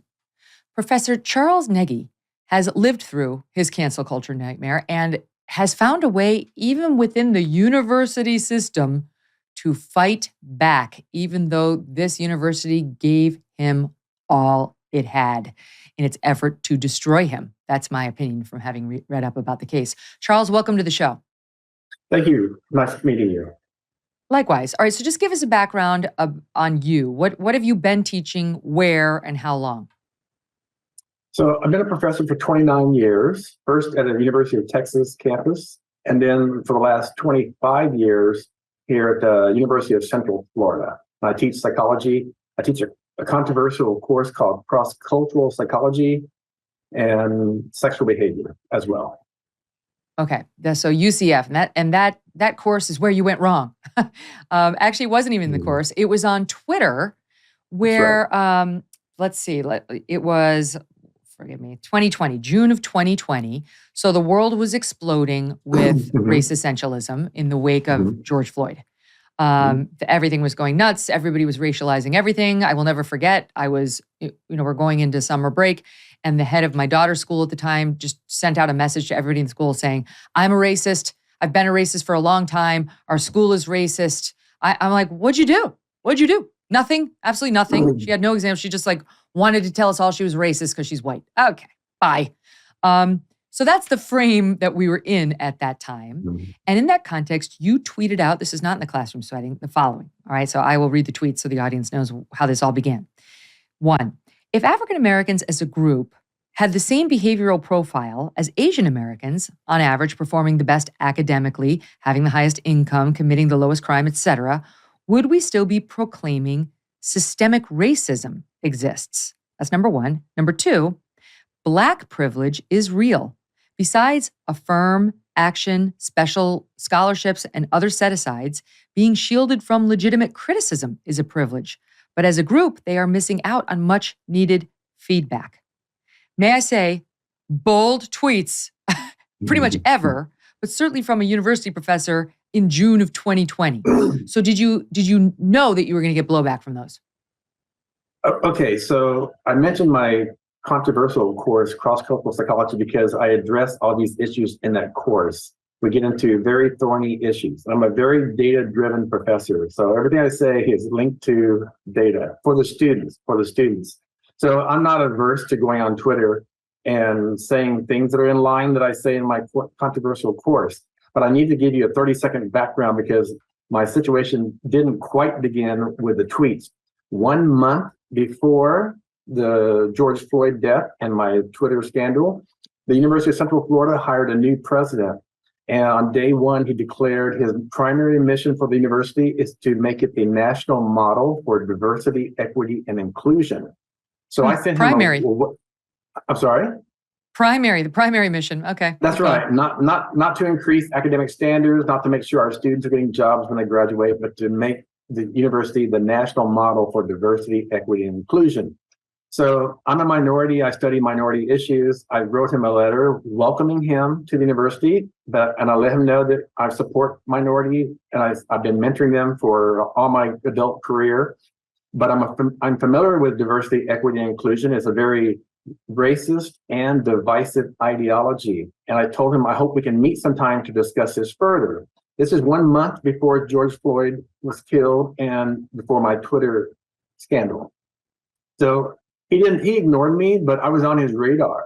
And so when the social mob descended upon University of Central Florida and me, demanding I be fired, he came after me.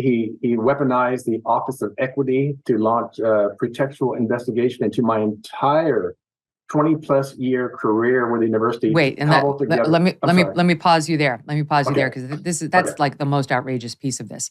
So yes, you're a minority, as I understand it, half Hispanic and also gay. So that's right. Normally this would make you, a card-carrying member of the DEI crowd, and they would love you and they'd be super happy to have you on board. But we've seen this before with people like Glenn Lowry, who's a Black man in America, who's first at Harvard, now at Brown, who pushes back on some of these ideas, and he too gets all this blowback. So it doesn't save, if you're not woke, those credentials don't save you. So you send these tweets out, of course, it's almost like an evergreen situation where they're protesting outside of your home and they're shouting at you and they're acting like you were there when George Floyd was killed. Yeah. The overreaction was severe. which is bad enough, but students, we know how they are, terrible in today's day and age. But then the administration, the ones who are supposed to be the grown-ups, the adults in the room. That's correct. Launch an investigation. I mean, if you want to talk about witch hunt, this was the most witch hunty thing I've ever seen them do to a professor. Tell us what they did. So the director of the Office of Equity queried me for 2 days, 4.5 hours each day, asking me, did you say this comment in 2009? Did you say this comment in 2005?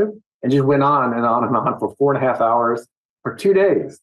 And I did my best to answer as honestly as I could. I tried to, the complaints that they orchestrated this massive public solicitation of complaints from disgruntled students. I've taught over 30,000 students. Imagine that. It's a big university.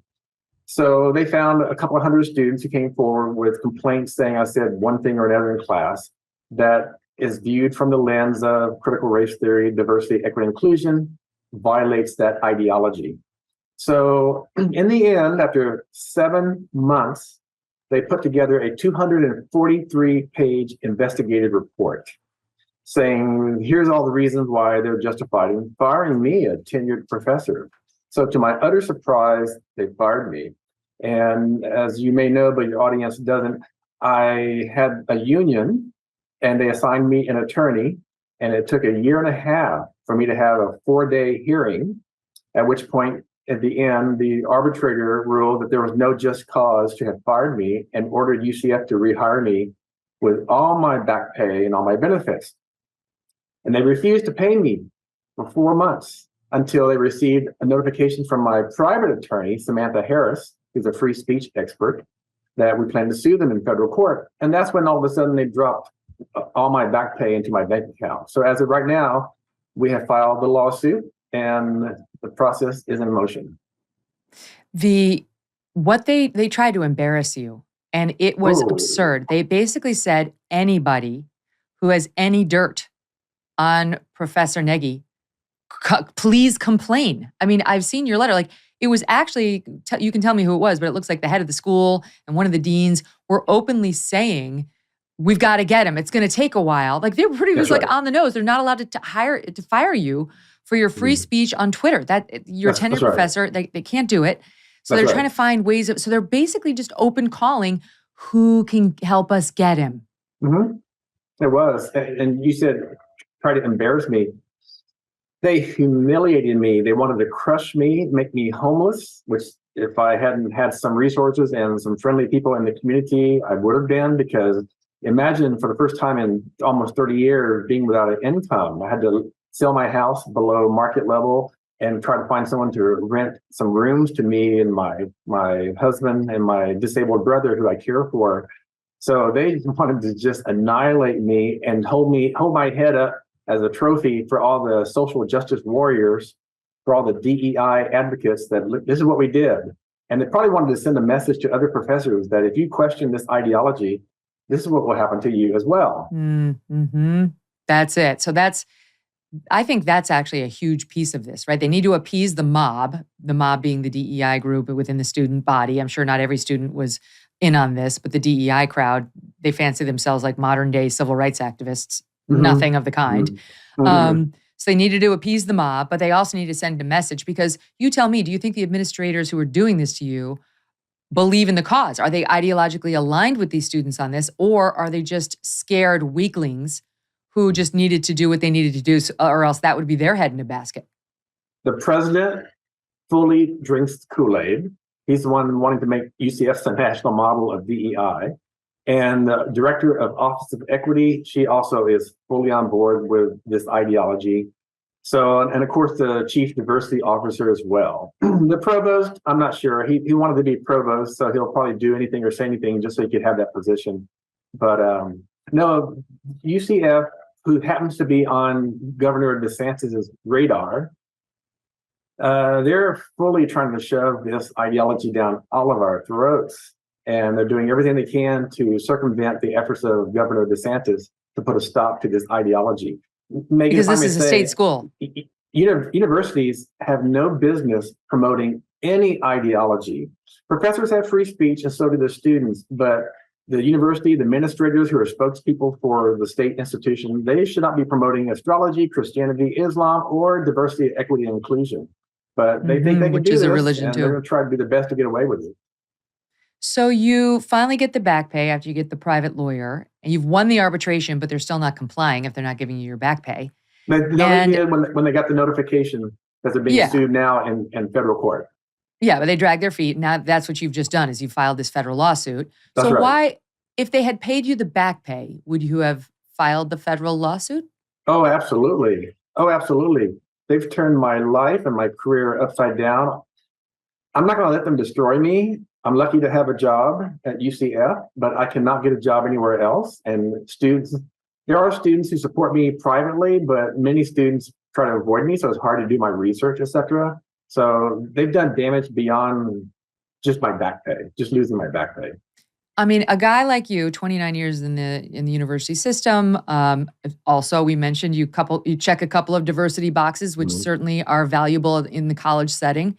I would imagine many universities would want to hire you. So did you try to reach out? Like, what happened there? Well, when I was fired and unemployed, I applied to 20 places. Now, I've been an active researcher and successful at publishing my research. So normally when I applied to places, also being a minority helps, I would get invitations for interviews, but none out of 20 places I applied to. They just ignored me. Wow. They know my case, and in this climate that we're in right now, which is a very dangerous climate, Megyn, I worry about the future of the United States because this ideology has a grip on so many of our important institutions beyond the university. So universities are kowtowing to this ideology across the board, across the country. Did you see what happened at Connecticut College? I mean, I'm in the state of Connecticut here, but Connecticut College is going through its own upheaval along these lines where, forgive me, I don't have the facts in front of me, but I think what happened was the president of the university offered or suggested holding a fundraiser at the Everglades Club in Palm Beach, Florida. That's where the rich people are. Where are you going to hold the fundraiser? Down by the local sewage plant? Like, you go where the rich people are. So this was the proposal, and the person must have had a connection with the Everglades Club. That person's now been forced out of her job. She's been kicked right out of the university. The student body was so angry because they said this club allegedly has some history of racism, maybe anti-Semitism. I don't know, if you look back in the history of most of America's clubs, you go back far enough, you're going to find something that's going to bother you. The woman lost her job. She stepped down. It's like one by one, you make one false move. And the move, in your case, what was false about it? This is your opinion saying, is there a Black privilege? Are we overstating the extent of oppression is essentially what you were asking. Is any of this cultural? Should we spend some time focused on that? Again, back to Glenn Loury, he's been asking all these same questions, Charles, but he's Black, so he was not going to get fired. And he's tenured too, and they'd just be nuts to go after him. So he's in a better position than you are. So in any event, so what do you hope to gain through the federal lawsuit? Yeah, go ahead. Okay, well, let me just say quickly that people don't have to agree with my views. We can debate my views, but the issue is we have freedom of speech. Thank God we have the Constitution, and it protects people like myself, professors at state institutions. So what do I hope to accomplish from the lawsuit? Well, UCF, I'm suing because they retaliated against my protected speech. But they've also, I suffer some anxiety disorder, had to go on medication, suffer depression, and I've lost my house. I'm still living with someone who's sympathetic to my situation in the community. And I'm not hireable, and my colleagues don't speak to me. So I'm suing for some damages and the fact that they retaliated against my free speech. Has no one stood by you? I'm sorry, Megyn. I want to send a message to them.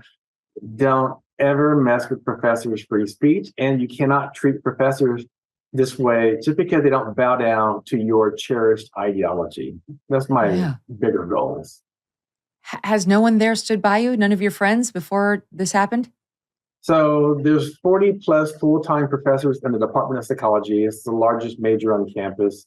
One person who was a friend of mine reached out to me initially, and she made it clear in writing that she doesn't agree with my views. She wanted to make that clear, repeated it a few times in case she gets in trouble.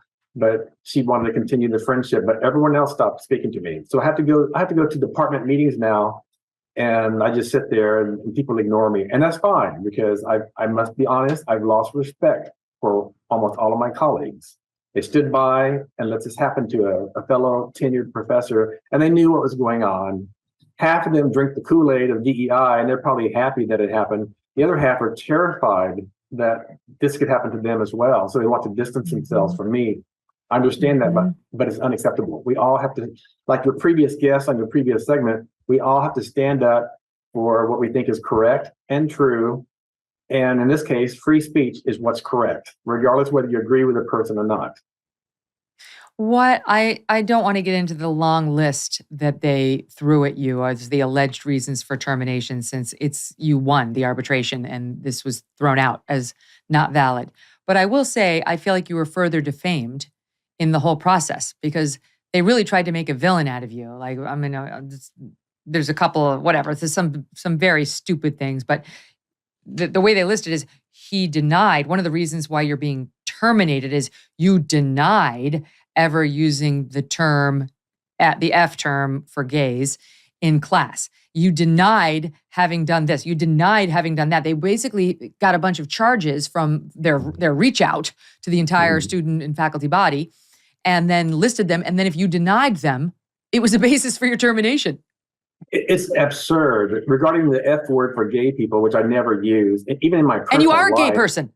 That's right, but I never use it. I never use it in my personal life or in class. However, I had sent an email out to all the students telling them about a story about the Black Israeli Hebrews or Hebrew Israelites, I think they're called, excuse me, who kind of verbally assaulted the Covington High School kids, if I'm saying that right. Yeah, Covington. So I was telling my students, they called them the F word. I used the word F word in that message, and yet no one said anything to them, because I presume because they're Black. So I had forgotten that I had sent that message to my students. But if the director of equity would have said to me, well, Negi, we have on recording here or in a written email, you use the F word, I would have explained to her, I didn't use it. I mean, I wasn't using it. I was saying someone else used it. I was bringing a news story. That's all they wanted to satisfy their narrative. Well, I mean, you know, the old where do you go to get your reputation back? There really is an answer to that, and it's court. You go to court, because the one thing these universities do understand is money. So does your lawyer say you might potentially be entitled to, in addition to actual damages, potentially punitive damages?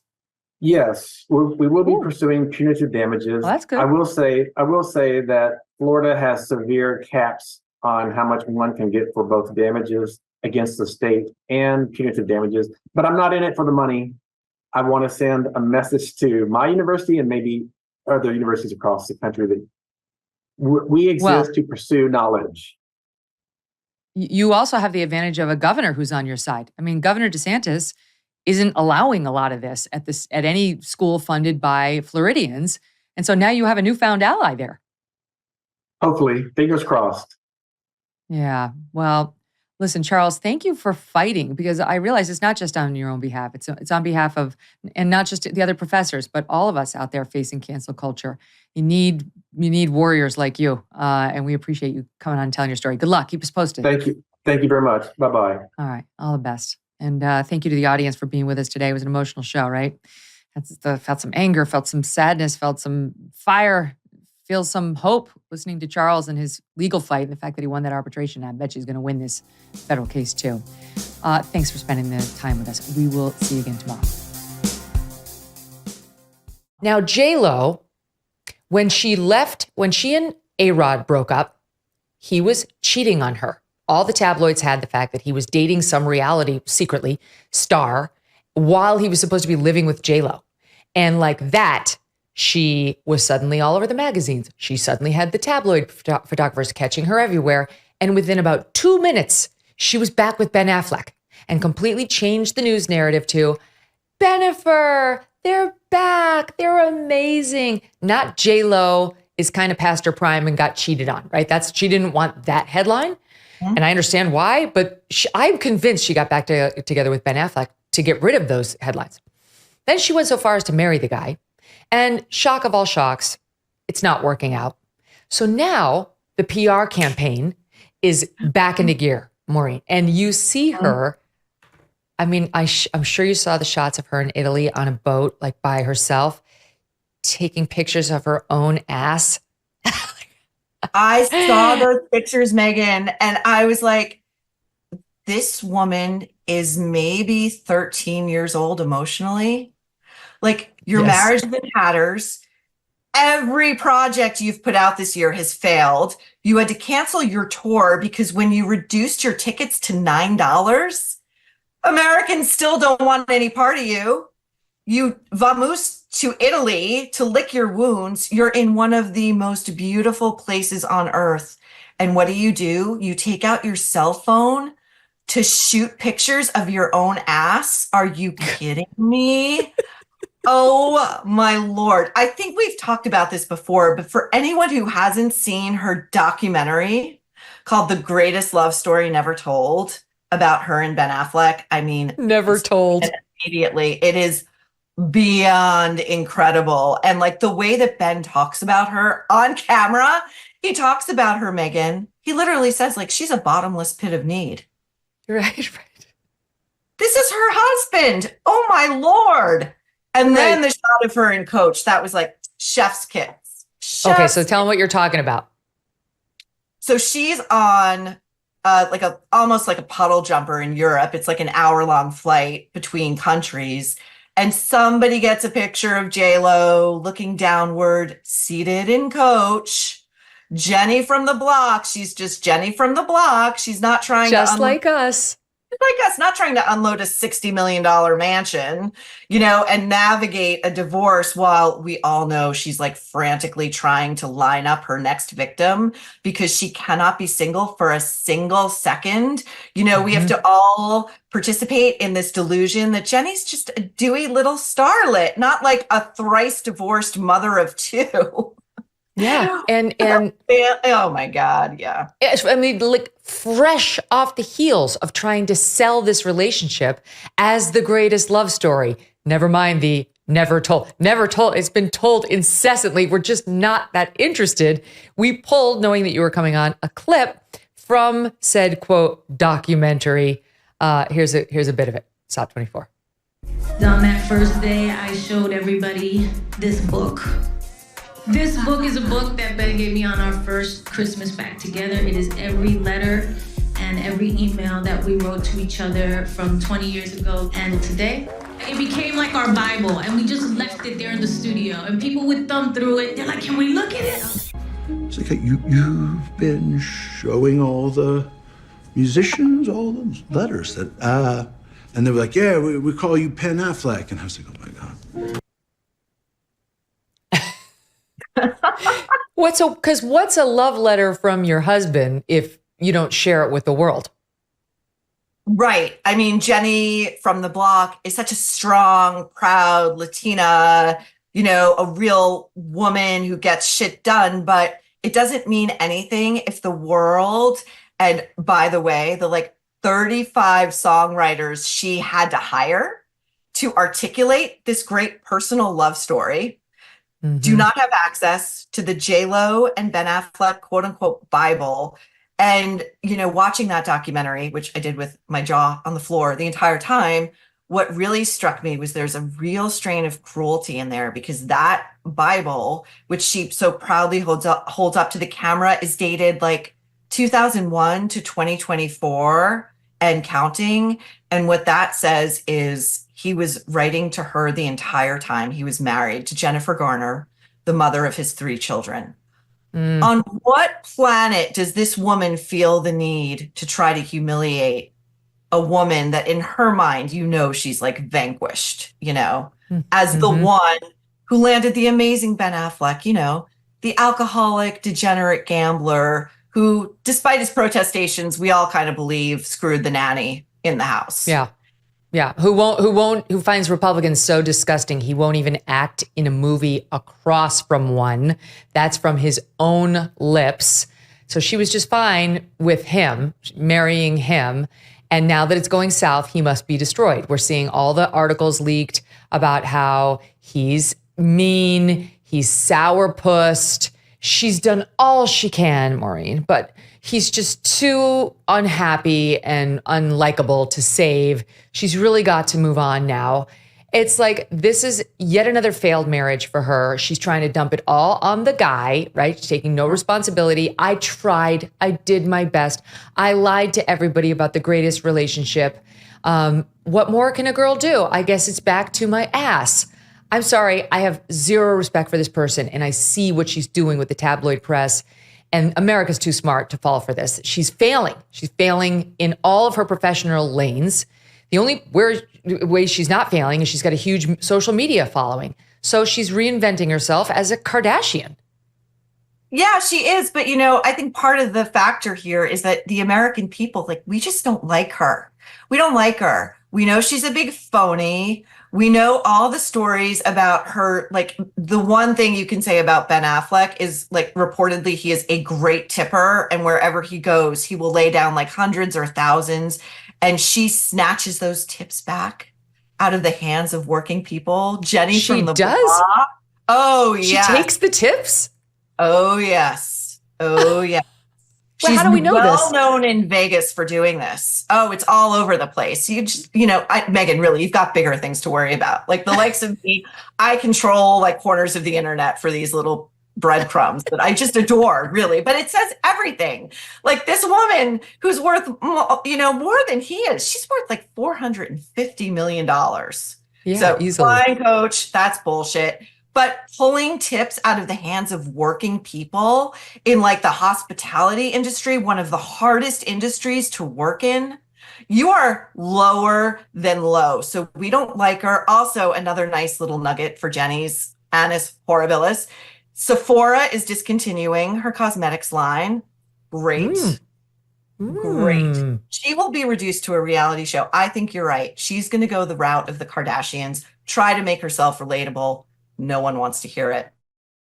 Grand Canyon University, a private Christian university in beautiful Phoenix, Arizona, believes in equal opportunity and that the American dream starts with purpose.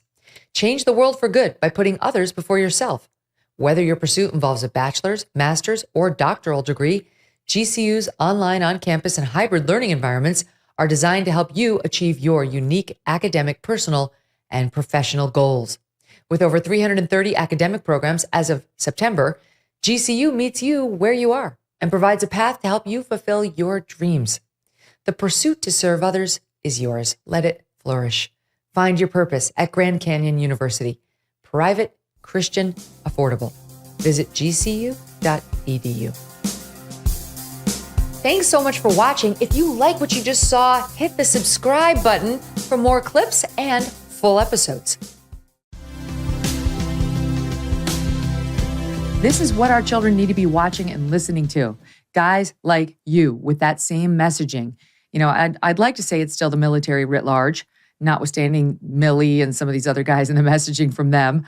But that's what I have my kids listen to. I don't want them listening to you're weak, lean into your weaknesses. Everyone's sick. Everyone's depressed. Everyone's near suicidal. Here's another poll to confirm all that. Here, go back on social media to make yourself feel better/worse.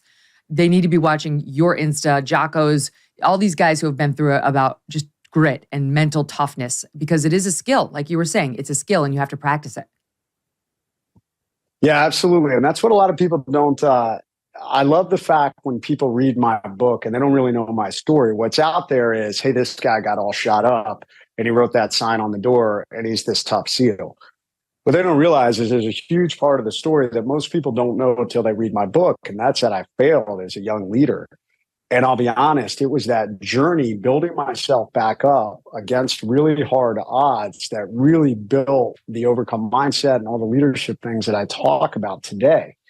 And, Megyn, you nailed it.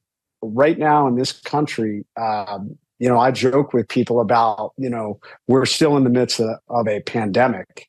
And people will go, COVID? And I'm like, no, the pandemic is the victim mindset. There is a large swath of society that is being convinced you are a victim.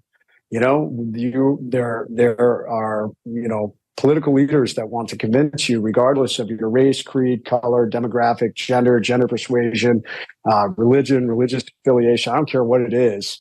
They want to convince you you're a victim and that there's no way you can save yourself. Only someone else have to save you, or oftentimes it's only the government can save you, which is scary and a dangerous thought in itself. Everything I teach on is on self-leadership. You have the power to drive forward and create change in your life. And it is the exact opposite of this victim mindset, but it is pervasive. It is pervasive across social media. It is pervasive oftentimes in the media. And we've got to break this. I mean, America was built on foundations of resilience and grit and self-leadership. These individuals that came across here to this country and said, hey, we're gonna figure out how to overcome, and we're gonna figure out how to make our way. And right now we're not there. Everything, even in the military right now, there's this idea about individualism. And I believe in self-leadership, but you have to be part of something bigger. A military unit is working together. It's a whole bunch of leaders who create this unified organism, if you will, that does incredible things. So fascinating to watch and a little sad. I hope that we can wake up. There is, I learned the hard way about individualism, because when I got myself in trouble as a leader, it was about me. I was selfish and I was focused on me, and I wasn't focused outward. And I think there's a lot of that going on in our country right now. You got to take care of yourself. But how does that impact? How do you set the example for your staff, your employees, your children, your spouse, your family, your community? We need more leadership and we need more grit. How do we even still have a military given this mindset amongst the Gen Zers? Do you think today's guys are coming into the military with this victim mentality and then it gets sort of beaten out of them? Or do you think it just naturally attracts the minority amongst that generation that doesn't have the victim mentality, and that's what they're doing there? I think there's still a lot of individuals that are coming into the military who have that grit and resilience and want to be part of specific units and certain things. I think the problem is there are parts of the military that are becoming a little bit of a social experiment. Like, hey, I'm conservative, but I probably have a little more liberal views when it comes to social norms. Like, I don't care if you're gay, but in the military, there's no room for individualism. You're in the military. We all have to fight together. Race, creed, color, demographic, gender persuasion, none of that matters in the military. If you want to do that in your off time, that's fine. You can embrace that. But as a military, we are a unit that must work together. And there is not time or all of that's going to distract if we're so focused on a certain segment or demographic of society that we need to, highlight or promote. Everybody in the military, when I was in, we all wore the same uniform. We didn't highlight anyone.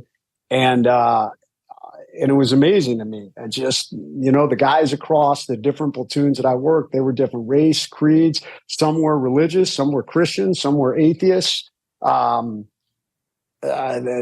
Few other religions that were out there, but it didn't matter. What mattered was our ability to execute the mission, and you could depend on that person. And I think the military deeply needs to get back to understanding that and understand that the purpose of the military is to protect our country, to protect and defend the United States of America, but which should be the same mission for any country that's out there. And it's not on highlighting whatever is going on in society out there.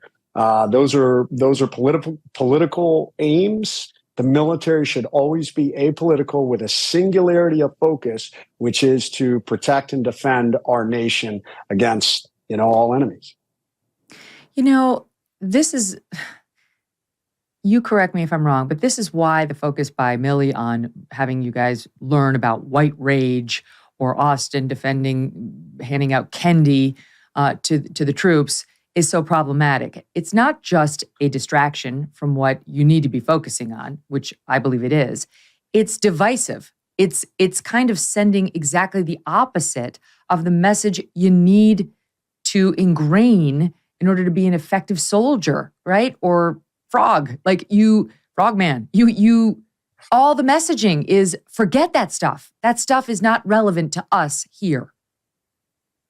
No, 1,000%. And I mean, it's the same thing in the military as it's happening in our country. I've talked about this. A lot of political leaders are doing things that are just dividing us as a nation, and they want to focus on, specific segments of time. Slavery happened. It was a terrible thing. But there is no country in the past, 250 years that has made more advances in trying to create equality. I mean, it has been a slow process, obviously. But there have been leaders who saw this is wrong. We need to fix this. And this idea suddenly that, these different initiatives that are out there, that focus on America was built on racism, I don't think this is true. We're throwing the baby out with the bathwater. And there's a lot of incredible things that have occurred. And when we start to talk about the level of success of the American dream, it has been all race, creed, and colors. It's been there are more millionaires in the world that have come out of the United States of America than any other nation on earth. And they're all race, creed, color, and genders. And there are some people that would try and say, well, white males are the majority.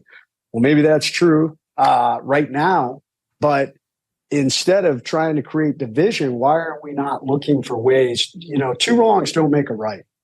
To continue to create division, especially in the military, you're creating individuals now, you're creating a separation, you're creating a line of distrust, you're creating potentially even a level of hatred, which is not going to further that unity. It's all about culture. It's all about trust. It's all about respect for each other, that we are equal warriors that are trying to get out there and make something happen. And it should be the same in this country. So it's disheartening to me. If you're like me, you're growing more and more concerned about the future. The market is all over the place. Inflation is at its highest level in 40 years. Interest rates are skyrocketing. Market experts not only predicting a recession, but using scary terms like economic hurricane. If you want to protect your future, consider the precious metal dealer, American Hartford Gold. They can show you how to protect your savings and retirement accounts by diversifying your portfolio with physical gold and silver. All it takes to get started is a short phone call, and they will have physical gold and silver delivered right to your door or inside your IRA or 401k. And they keep it simple.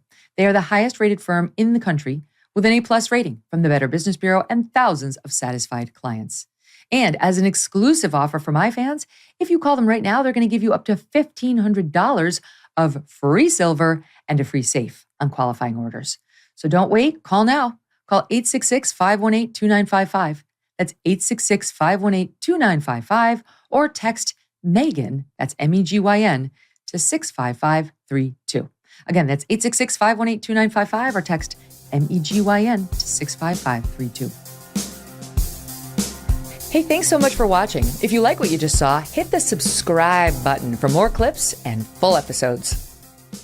Hey everyone, I'm Megyn Kelly. Welcome to the Megyn Kelly Show. With Independence Day just around the corner, those who love this country and are proud of our history will be very interested in a new film. All right, and it comes out tomorrow. It's by one of my favorite people.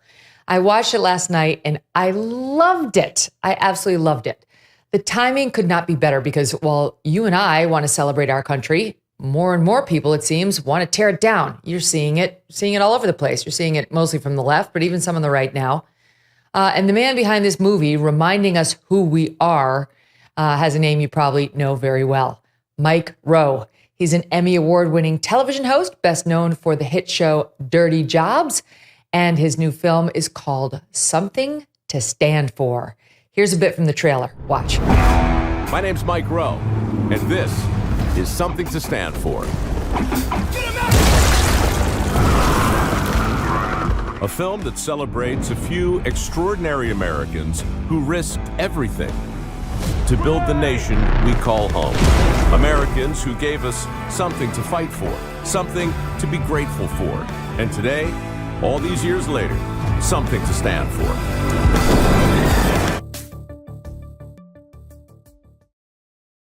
Don't miss a moment. Subscribe to this show on YouTube and follow me on Insta, Facebook, and X. We recently had some monumental news that no one seems to be talking about.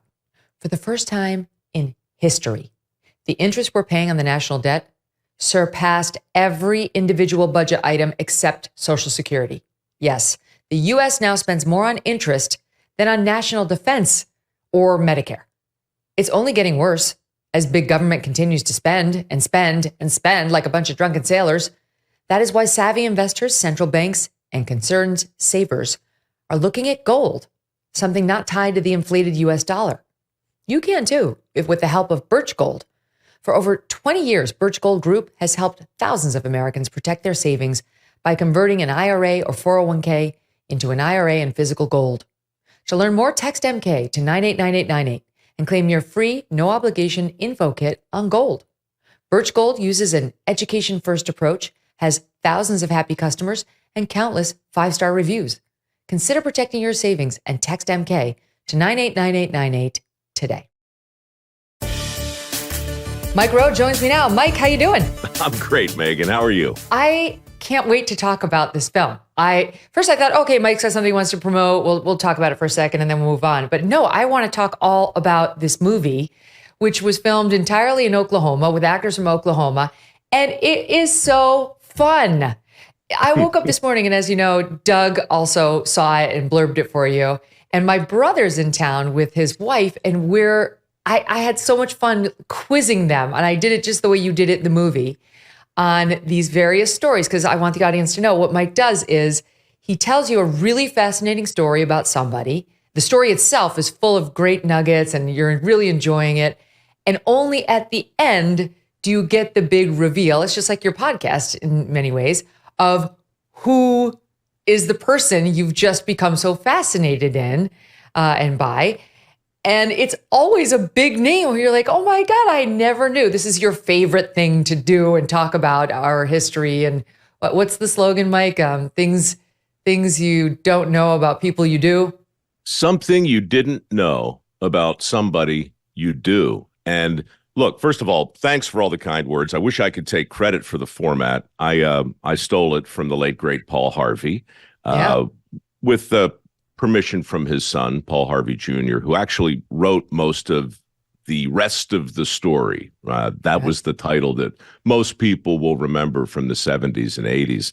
But, you know, this guy, Doug Brunt, he borrowed from it as well. And, you know, I loved his book, too, but he uses the same kind of thing where, you know, he's talking about diesel, but you can't believe what you're learning along the way. So the trick, to me anyway, at least when it comes to history, is you have to find a way to make history interesting for people who would otherwise not give a damn. And if you can do that with a new level of enthusiasm, great. We all had teachers who could do that. But for me, it's always a bite-sized piece, a little something you didn't know about somebody you do, and that opens a portal, hopefully, and inspires something like curiosity, perhaps.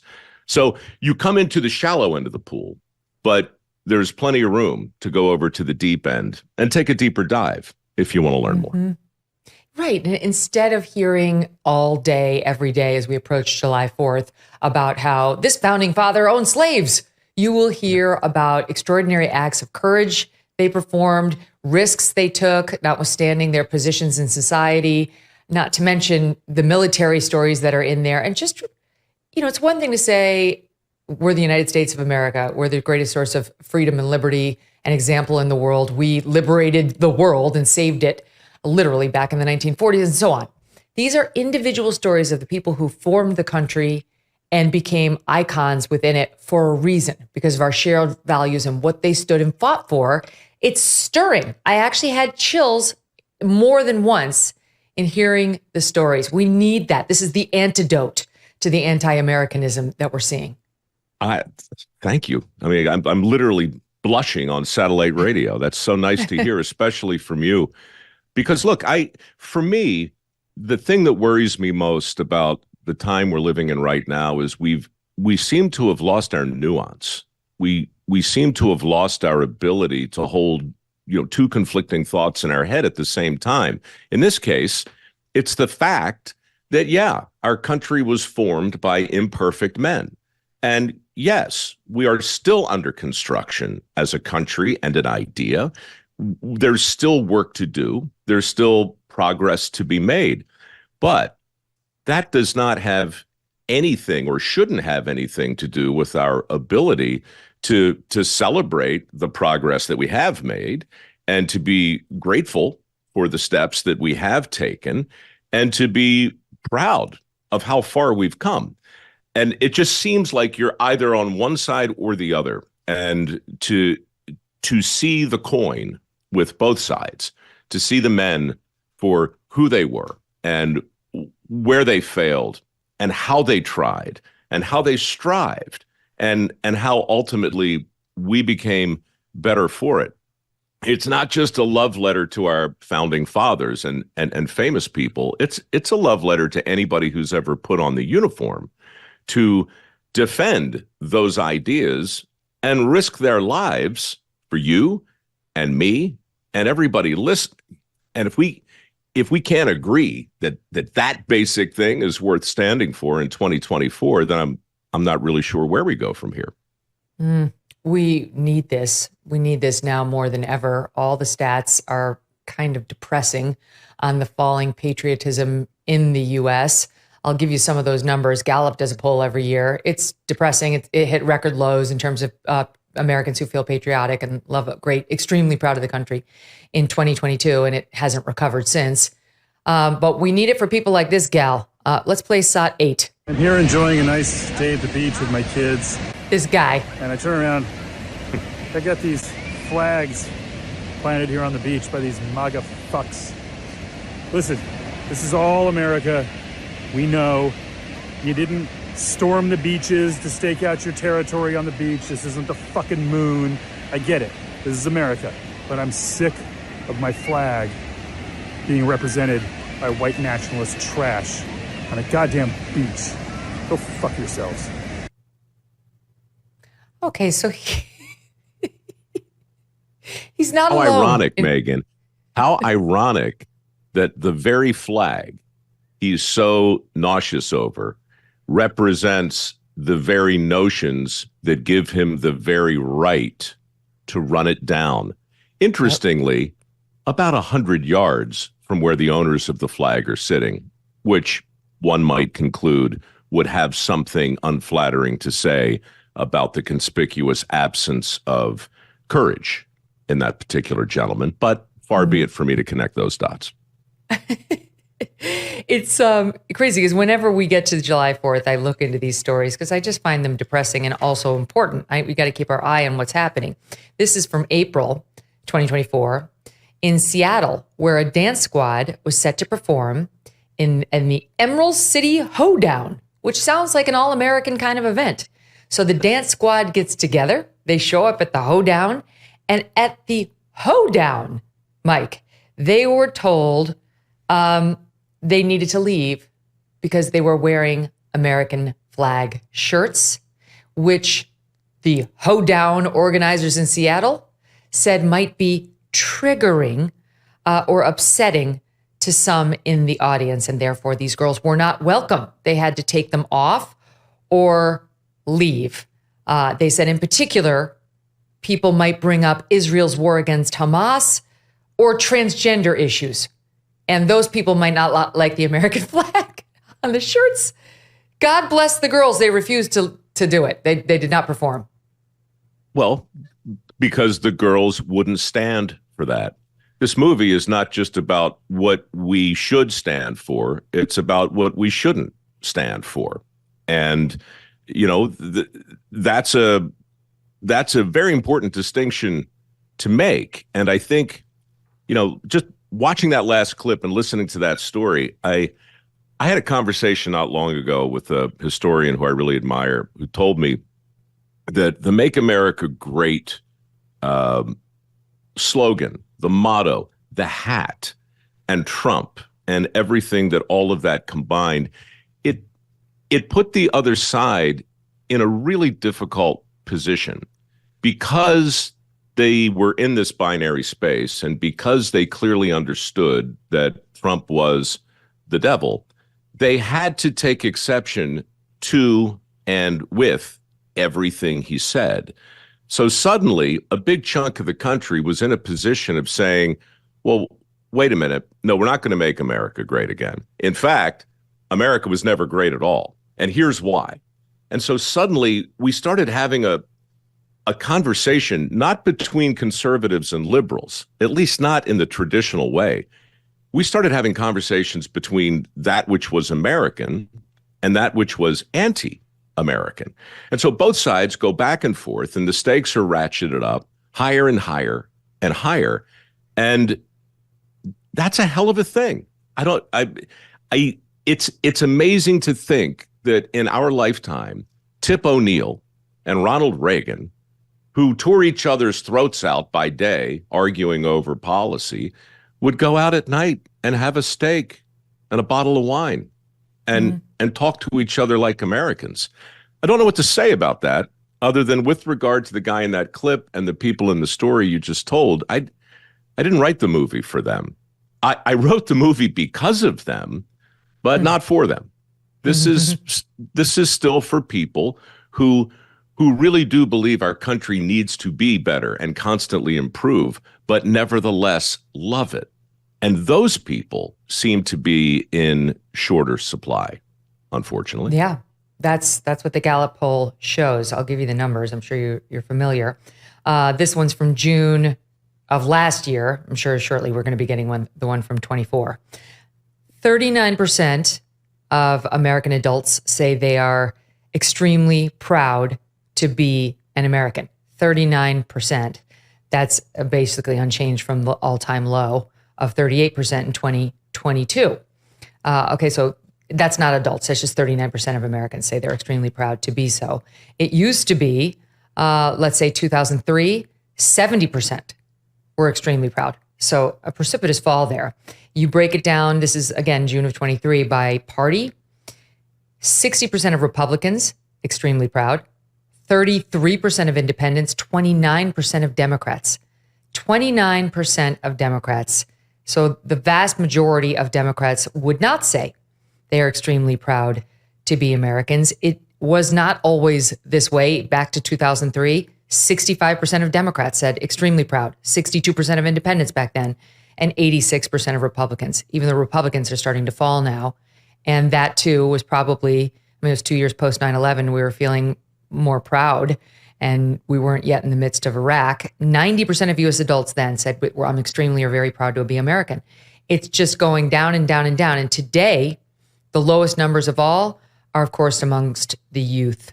Only 18% of 18 to 34-year-olds say that they're extremely proud to be an American. That is really tough to believe. It just goes back to the framing of the argument. You know, we're in such thrall of the talismans. You know, everything now represents something more than what it is. Everything is a flag status. A mask has repercussions and insinuations that have absolutely nothing to do with health or medicine. Everything is a way to show or indicate your belief. And when you conflate politics with patriotism, you're going to get this. One side is going to put the metaphorical and literal flag in the sand, and they're going to own it. And it's not going to leave the other side with much wiggle room except to push back against it, unless they're of a mind to say, okay, wait, yes, of course I love my country. Of course I appreciate what Patrick Henry said, even though I don't agree with the way he lived his life. But look, that was 250 years ago. What's going to happen, Megyn, 250 years from now? That's the question for the guy on the beach. How is your great-great-great-great-grandson going to feel about you looking back through the mists of time with all of his or her enlightenment and awakening, you know, somewhere down the road? What statues are going to be pulled down today? How are we going to think about, I don't know, meat eaters, right? I mean, well, it's so much easier to judge than think. And that's why those polls suck so bad, because we're not thinking about our country anymore. and we're not thinking about the price that was paid for us. We're simply judging.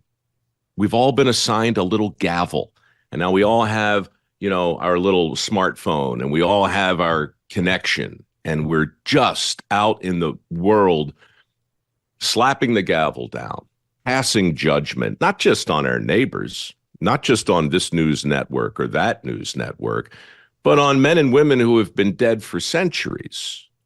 And so when I talk to the park rangers in this movie, a couple of random encounters that I had in DC, and they tell me that the first thing they do every morning, they go out and they scrub the filth off the memorials. They get the graffiti off of the monuments. One said, I pray that we want people to express themselves. We want a free country that allows for protest, but can't they just use chalk? Can't they just write what they want on the sidewalk in chalk so the rain will just wash it away? But no, there's red paint in places where red paint should never be. And they'll never win. They'll never win. Those guys will get up every day. They will continue washing the monuments. You can throw the paint on them all you want. The United States of America will prevail in protecting the things it holds most dear. And we saw vandalism even at the Lincoln Memorial. That's insane. I mean, like who would dare ever touch that treasure? But sure enough, there it is, free Gaza. I've been talking to the audience this week, Mike, because Doug and the family and I were in Scandinavia last 2 weeks. We went to Sweden, Norway, and Denmark. It was beautiful, absolutely gorgeous part of the world, lovely people. But you feel these things on an innate level about like who you are and what your background is versus this new place that you're exploring. And one of the things I was noticing was, what's America? It's a capitalist country. We're not a socialist country, though many on the left would like us to be more and more. And these are democratic socialist nations. And they have different policies, and they have definitely a better social safety net. But we asked our one guide, what do you pay in taxes? And she said 75% of my money. Okay, all right. Well, that's a thing. All of these folks know that no matter what they do or choose, they will be supported by the government till their dying day. And they also know that whatever they make, they're at best, they're only going to take home, let's say, 25% of it. Now, what does that do? Does that just make you feel, happy and secure and, encourage entrepreneurship, moonshots, right? Risk. Invention, risk, right? No, I would suggest it does exactly the opposite. And this to me manifested in small ways. When you're not in a capitalist society, you walk into a hotel and the bellman, who normally would rush to take a woman's big bag coming off of it, they're like, you're good. They don't, there's no rush. They're not hustling for a tip. They don't care. You go to the restaurants and there's not a waiter who's going above and beyond to try to, give you good service, make sure you have a good time so that he gets a good tip. That's the American capitalist spirit. If I work harder for you, presumably you will reward me with something that says, I value you. Nope, not there. It's like, we don't really do that here. And my government's got me. I mean, you could feel it. And I missed that American hustle. I missed the gunner, that you see. I miss going, like, I live outside of New York. You go into the city, you see these guys everywhere. You go into a cocktail lounge, and these are the movers and shakers of the world having drinks there, talking about the future.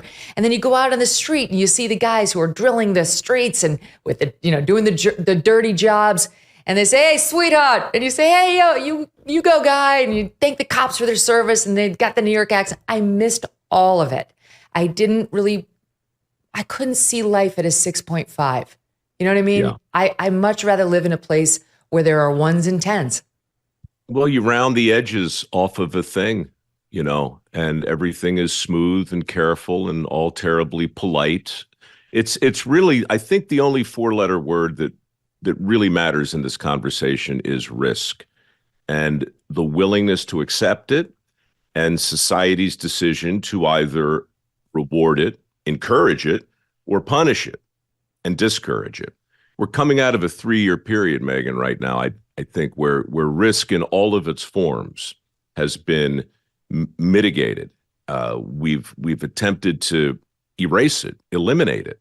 You know, I was listening to an old clip. I posted something a few years ago when Andrew Cuomo, as governor, said no measure, no matter how draconian, could be deemed excessive if it saves a single life.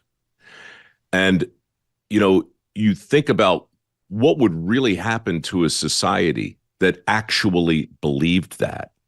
And we started to see it. And when you read the texts of our founding fathers, and when you look at the affirmative steps that were taken a couple of hundred years ago, the amount of courage, the amount of risk that the signers of the Declaration had to assume and knew they were assuming before they put pen to paper, it's mind-boggling when you weigh and measure it against today's state of mind. We're like a frog in the boiling water with regard to that. We've truly embraced a literal safety first mentality in our country, which is absurd. Safety is never first. If it were, we'd still be in our homes.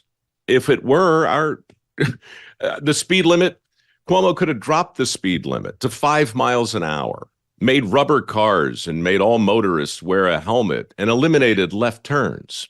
And he would have saved 35,000 lives a year. But we don't do that because people weren't made to stay in their homes and cars weren't made to sit in the driveway and ships weren't made to stay in the harbor. And all of that freedom and all of that individuality, that's what I think you guys probably missed in Scandinavia. It was the freedom to screw it up. It was the right to try and the concerted effort to encourage the trying and the failing, the flaw, all of it, the stuff that makes it interesting. That walk down that New York City street you just envisioned, you know, who knows what that construction worker's going to say next? He might go too far. Who knows how we don't know. We're not supposed to know. It's not supposed to be that anodyne and safe, you know? That's back to Franklin, right? Safety and security. And you get those two things mixed up, you don't deserve either. Yeah, no, the right to try. That's what we give you here in America. You have the right to try. You don't have the right to win. No guaranteed success and no guaranteed safety net for a lot of Americans. That's also true. But the right to try and to change your station in life, unlike any other country in the world. And all right, this brings me back to the movie and one of my favorite stories. So now, as I said to the audience up top, it's got about 10 or so stories of people whose names you will know, for the most part. Some you won't, but you'll recognize the role that they're being highlighted for. And the fun part is getting the big reveal at the end, so I'm not going to ruin it for the audience because I hope they experience it the same way I did. But I'm going to tell, I think, and I have your permission, I think, to tell one, just so they can get a feel for what's in this movie. And it's my favorite one. Okay, so you're going to help me tell it. Here's a little bit from the movie that will jumpstart this particular story about a guy named Harry Sotfor. Bill believed that Harry's daughter would make an excellent wife and planned on proposing after he graduated from Stanford. All he had to do now was convince Harry that he was a good match for his little girl, a challenge that would require him to swallow a mouthful of bull testicles. And you literally mean bull testicles. So the stars of this little story are Harry, his daughter, and Bill, who needs to impress Harry in order to win the hand or his blessing for the hand of the daughter whom Bill would like to date. You take it from there. Yes. So when I wrote that story a couple of years ago, the title was Not Inclined to Judge, because our hero, Bill, was not a judgmental guy. He took everything at face value and he always played the cards he got. And he fell in love with this woman, Harry's daughter. And so he basically goes to court her, to woo her. This is a Stanford student, by the way, smart fella, but he's a bit out of his depth on the Lazy Bee Ranch. And the old man, Harry, you know, He knows his daughter's a catch, and when the suitors arrive, he likes to weigh and measure them and see how they'll respond. In this case, he has them go through some dehorning, which is a very difficult thing to do on a ranch, and basic animal husbandry practices and branding and things like that. And then, of course, we move on to castration, which on a personal level was kind of a big deal for me during Dirty Jobs. In fact, when I castrated lambs in season 4, won an Emmy Award. I don't know if you can see it back there, but there it sits. So I knew that this topic would hit a chord. And so I tell the story of what Bill does. And spoiler alert, he's up for the job. Old Harry takes these testicles off of these bulls with the help of his daughter, who really seems to enjoy it, by the way, and runs them through an ice pick and then puts them on an open flame. He calls them shishka balls, and he hands one to Bill, and Bill takes it off the ice pick and he eats it. Now, this is a true story. In fact, I'm going to show you something. It's so weird that you brought this up. Your viewers should know, I swear, this isn't scripted, but the prop director 2 days ago in Camp Pendleton gave me this. We screened the movie for about 1,000 Marines the other day. Bull it testicle. says Hero Bull Testicle. I'm going to open it up for you, Megan. I'm going to. Oh, God. This is what you saw. This is what you saw in the film. I'm sorry, but it looks like a penis. It doesn't even look like a testicle. It looks like a severed penis. Well, I can't speak to that, Megan. I don't know what your experience has been. Testicles versus penises, bulls versus, aardvarks. But that's a good sized testicle. And that's was it recently severed? There's still blood marks on it. No, that's just all Hollywood magic. That looks like a vein, doesn't it? It's so realistic. Oh, my God. That's disgusting. This is what Bill had to eat, okay, in order to win Harry's approval, in order to get a chance to date his daughter. He does. And the two get together, and they kind of live happily ever after, except for the fact that Bill waited too long to propose. And another guy comes to the ranch, another Stanford student, who also passes the same testicle test. He proposes and winds up marrying Sandra Day. His name, of course, was O'Connor. And so that couple goes off into the sunset. But what about Bill? Poor Bill, the man who's not inclined to judge? Well, that was Bill Rehnquist. He and Sandra Day sit on the Supreme Court for decades together. Yeah. And the families become dear friends, brought together by the father of a pretty young girl who wanted to see what the men in her life were made of and decided to do that with a litmus test that involved the recently severed testicles of a bull. Now, and a pair of scissors the dad called the emasculators. The emasculator. Look, when you show up, I don't know what your dad was like, but when your old boyfriend showed up knocking at the door, when the old man answers holding a bloody emasculator and says, "Come in," I'd like to have a word, right? I mean, that to me is so relatable. Never mind history. If you're trying to get permission to tell somebody a larger story or to make a bigger point, you have to get their attention. That's Dirty Jobs 101. So the reason that story is in the film, it's different from all of the other ones. But the reason I wanted it in there was because it has to do with judgment. And it has to do with what people will do in order to get to the heart of a thing, the truth of the matter, the character of a man. How do we measure that today? And regarding my earlier comments, how will we judge these people from our past, and how will we be judged from our grandkids somewhere down the road? How do we think about our history? We get to do all that. But to me, for Bill Rehnquist and Sandra Day to become great friends and colleagues in spite of everything, I just found something really hopeful in that metaphor. And so the way it works in the movie is it's just a piece of the puzzle. But the other piece of it, Mike, that I love too is in the film you get to, and in 1981, President Ronald Reagan would ask Chief Justice William Rehnquist whether he thought a woman he was considering to appoint to the high court, the very first woman ever, could handle being on a court with all men, being surrounded by that much testosterone. And Bill so Rehnquist, great. of all people, said, Mr. President, she's good. She's got Trust this. me, she is not going to be intimidated by 8 old bulls, you know, like, I mean, it just must have been one of those great moments. Look, this is why my podcast is called The Way I Heard It. I wasn't there when Ronald Reagan asked Bill Rehnquist if he could recommend Sandra Day for that position. But I know for a fact that Bill was there when Harry Day tossed him a severed testicle as his daughter applauded and hoped that he would have the intestinal fortitude to take a bite out of that ball.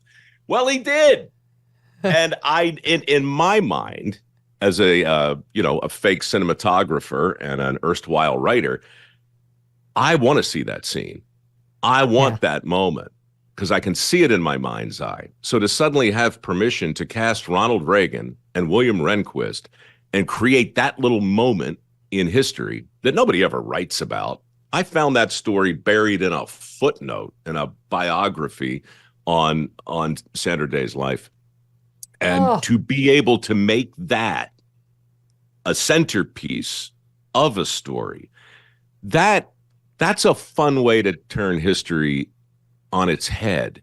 You know, all the facts are right, but it is the way I heard it. I don't know exactly how Reagan put it. I don't know precisely what Rehnquist said, but I'd bet big that somewhere in the reptilian part of his brain, he was remembering the emasculator and the way young Sandy applauded in glee. Those two must have had such fun behind the scenes chemistry when they were deliberating on these cases. I can't imagine, especially because now Rehnquist was not exactly her boss, but in a even more powerful post than hers. I would have loved to have had a bird's eye view. I did go to, I was at many arguments where they were present, and I went as a reporter to cover Chief Justice Rehnquist's funeral. It was actually an amazing event. I mean, everybody was there, of course, and it led to my one and only meaningful interaction with Justice Antonin Scalia, my very favorite justice ever. Yeah, who I saw on the steps of the facility, the church. He was coming out, and he came right over to me, Mike, and I was like, "This is it. He's going to tell me he appreciates my coverage. He probably watches Fox. He's a more conservative guy. He's going to tell me I'm the only one who truly gets it. You know, I'd practiced law for 10 years, so I got a leg up on all these other people." And he did come right over to me and handed me his camera and said, "Miss, could you please take my picture with this man right here?" Shit. Oh my God. And you know, though, Megyn, you know he knew exactly who you were. You know, he knew. Unclear. But that is that's great. I mean, that tells you, I mean, you could take that moment and that would get people interested in hearing more about who Scalia was and why he took the positions he took. Because and that's the point of all these stories. You know, if I can find something in your background that informs and foreshadows the kind of woman you're destined to become, that's where the story starts. That's what Paul Harvey was so good at doing, and that's what I've tried to Scalia, speaking of some of the desecrations of our flag and people getting upset over seeing the American flag triggered now, in the United States of America, it is legal to burn the flag, which is something we should be proud about. And Scalia was one of the ones who casted the deciding votes affirming that, saying it is legal, it is constitutional in this United States of America to burn the flag. And he said, if this were the United States of Antonin Scalia, I would make it illegal. I would make it unconstitutional. But I am a lawyer in a robe whose job it is to interpret the Constitution as written.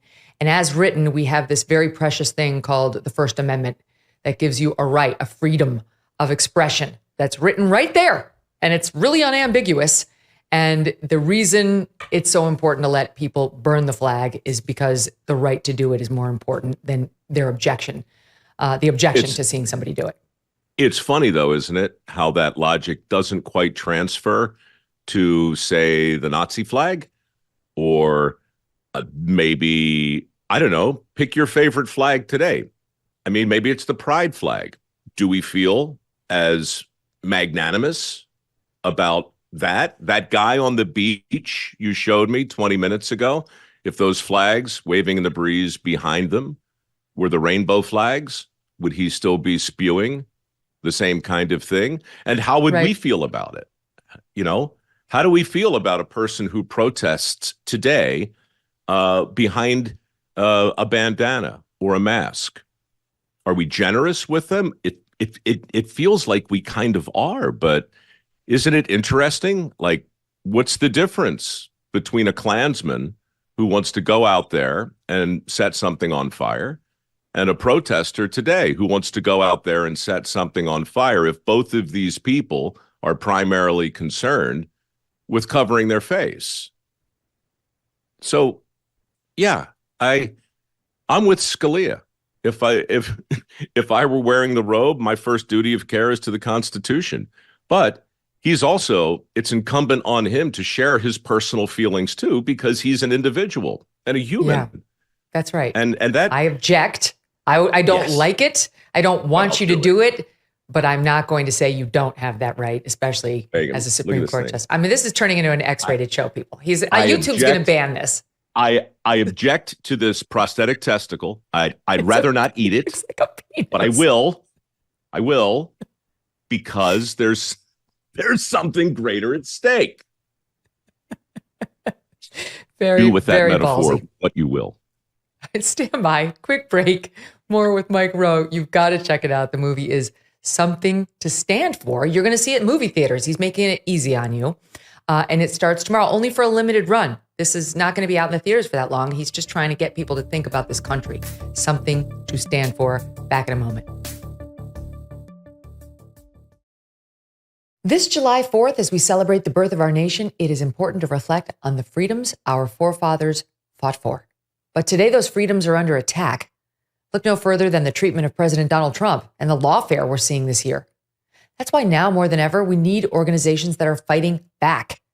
AMAC is one of them, the Association of Mature American Citizens. This is more than just a senior discount organization. AMAC is dedicated to protecting conservative values and defending our rights. Learn more about how AMAC is actively fighting for your freedom by visiting amac.us/Megyn. By joining AMAC, you're not just becoming a member, you're becoming part of a movement. This July 4th, stand united. Join AMAC today and ensure that your voice is heard. amac.us/Megyn. Together, Americans can make a difference. Joe Biden knows how to do this. Yes. He knows how to do this. He's quite good at this. And, you know, you can't refute anything with him because he just, when I say him, I mean... He rambles. Trump. Yeah. He tends to just... But can I mention one thing? Because Trump is out there calling... Did you say his name? I said his name. Oh, yeah, it was a trick. So that was Whoopi Goldberg openly spitting on the show of The View, on the set of The View, after saying Trump's name, something she has sworn never to do. She would never say President Trump, she told David Axelrod years ago. And I guess she just caught herself letting his name slip out and thought that was worth spitting openly on the set of ABC News. Welcome back to the Megyn Kelly Show. Here with me today, Mike Rowe, writer and star of Something to Stand For, which is in theaters tomorrow. You can check it out by going to somethingtostandfor.com, and then it'll show you exactly where you can find it. That's the Stop Movie. Okay, Stop Movie. That's how you find it.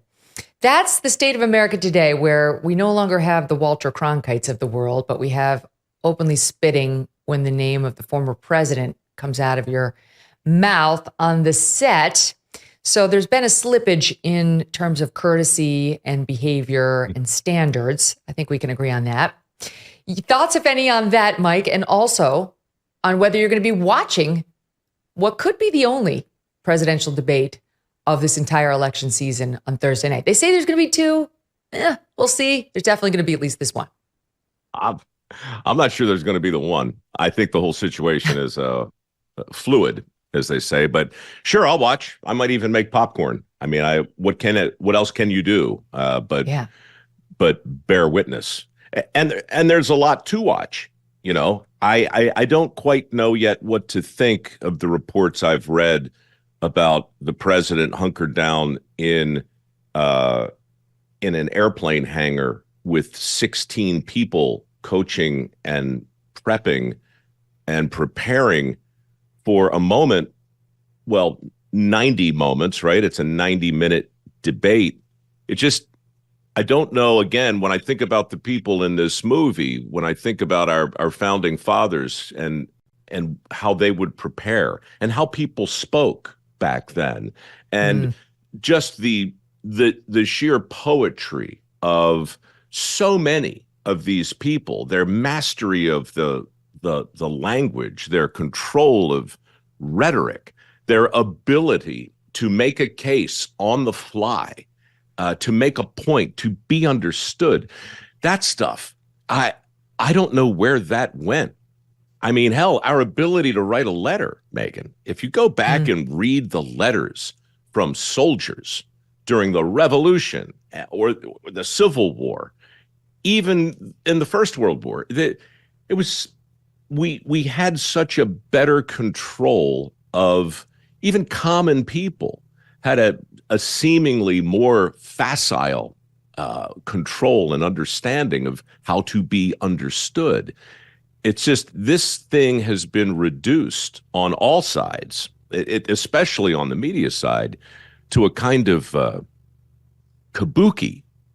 You know, I don't even know what to watch for when I look at a debate like this, because all of it reeks of preparation, performance, and a moment. It's drenched with it. You mentioned Cronkite. This is something else that I think a lot about. You know, he used to sign off. Do you remember how he would sign off every newscast? And that's the way it is. August 4th, 1977, or whatever it was. Well, that's over, isn't it?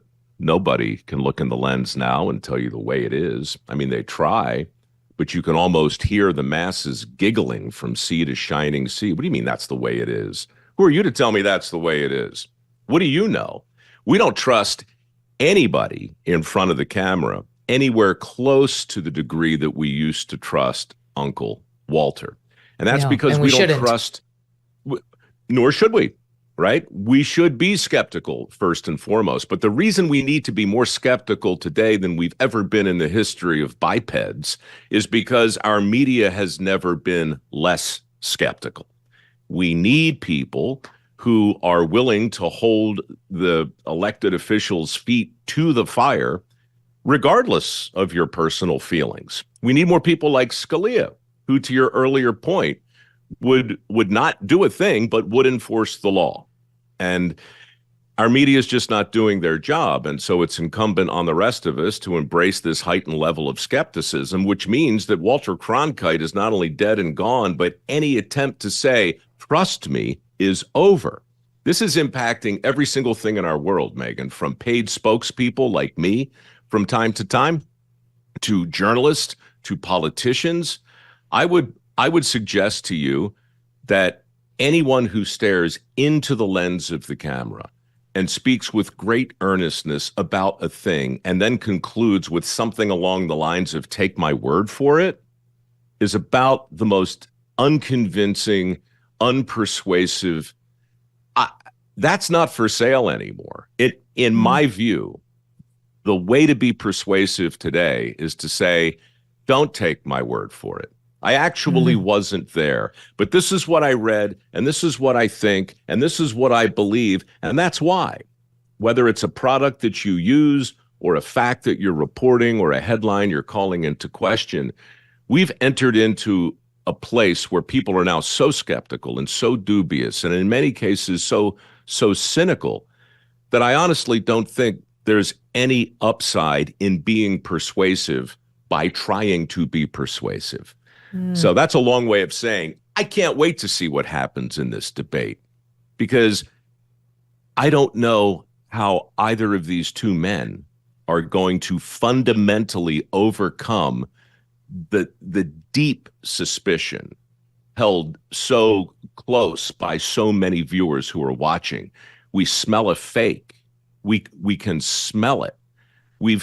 I can't believe anybody uses a teleprompter anymore, present company excluded. But I mean, from a persuasive standpoint, what are we doing? We say on the one hand that we're desperate for authenticity, and then we watch people perform. There's nothing wrong with a prompter, but show me the wide shots. They're both going to do it. They're both going to do it, but Biden's, there's no question Biden's rehearsing way more than Trump is, and he's going to have his canned lines. And I think Trump will be much more off the cuff and ad-libbed. But when you were talking about, Walter Cronkite and what's changed, all I could think is we've made a critical error, and it's something a Mike Rowe would never have allowed had you been in charge of all the journalism. And that is, we've let our journalism class become part of the elites. They're no longer those shoe leather, scrappy, working class guys and gals shoving dimes into the payphone, trying to work their sources. F the man. I'm not on his side. I'm on the side of my readers and my viewers and my listeners. No, now they are on this. They are the man. And worse than that, they've forgotten their connection to the other side. I think about it in terms of my own life. You can go on a Scandinavian vacation. You can enroll your kids in the summer club where they learn how to play tennis. But you should never forget that you spent your own childhood, your summer yacht club was your mom's sprinkler in the backyard, right? That, to forget that is the unforgivable part of what the journalism class has done. Yes, 1,000 times yes. We often say, look, our elected officials work for us.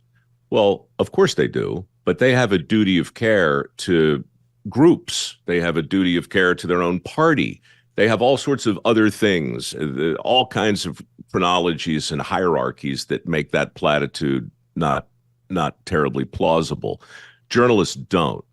Journalists work for all of us. We need you on that wall, right? We need you to be skeptical. We need you to be disagreeable, unlikable, and unflappable in your relentless pursuit of the truth. Because if you don't do that, if you don't question the experts in every other field, you will leave us no choice but to do that for ourselves. And we can't, because we don't know who to believe anymore, because anybody anywhere can go to any website to find any number of self-appointed experts to confirm that which they hold dear. And so we're lost. We need you guys. We need journalists back, and we need them scrappy and pissed off and highly dubious of every single thing. You said it exactly right. The goal of any journalist should not be to be liked. It should be to be respected. That's it. If you're in the being liked game, you're failing.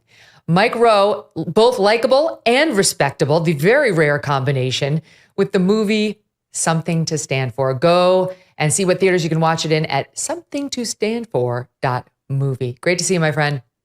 It is great to see you. Please tell Doug hello. And I swear to God, if there's any justice in this world, we all have to get together in person sometime with a frosty beverage and do this right. Oh, it's happening. It's all three of us are counting the moments. I look forward to it. All the best, sir. Till then, thanks. See you soon. And we'll be right back. Do you ever think, how can I work this hard and still be in debt? The piles of overdue bills, the threatening phone calls, the never having money to do anything, it just won't stop. If you are trapped in debt, Done with Debt can be a way out. They have developed aggressive new strategies to end your debt permanently and completely. Done with Debt stands between you and harassing bill collectors. They tirelessly negotiate with your creditors to lower or even forgive what you owe. And they do it all without bankruptcy or new loans. One client said, one phone call saved us a fortune. I wish we did this long ago. Done with Debt has unique strategies to get you out of debt faster and put more money in your pocket every month. But you need to hurry because some debt solutions are time sensitive and you don't want to miss out. Visit donewithdebt.com, talk with one of their debt relief strategists for free. You have nothing to lose except your debt.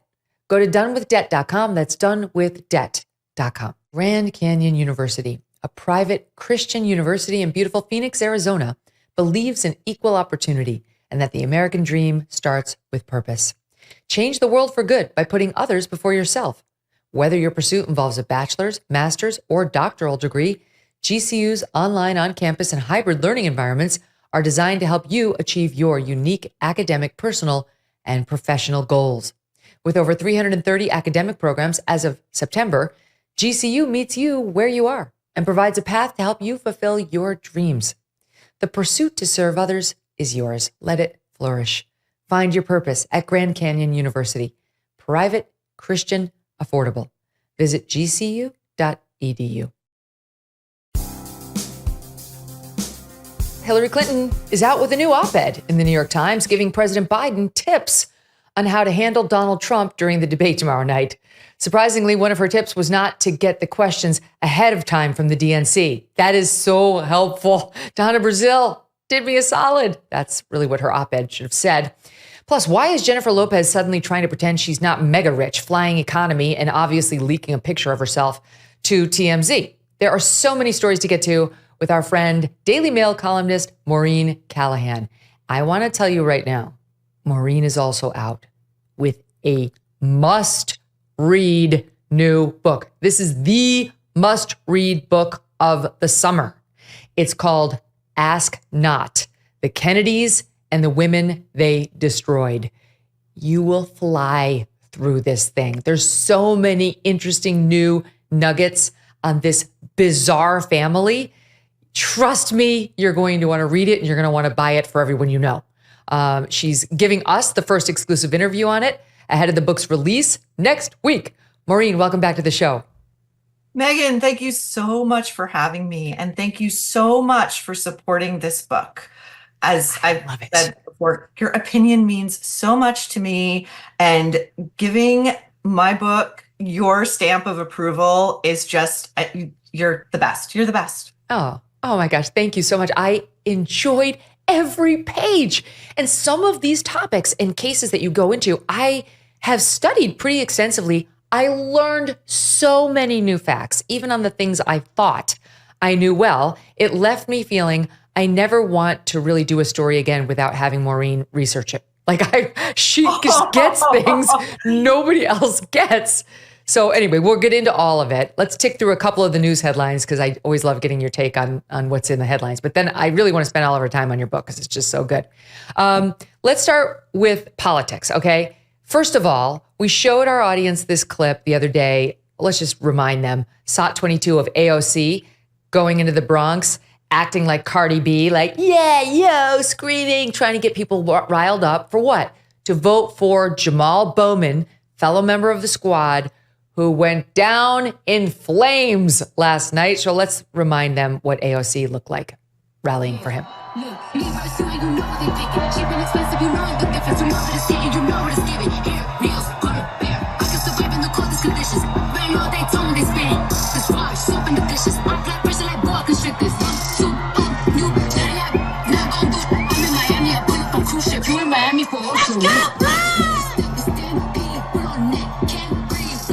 Whips the hair down.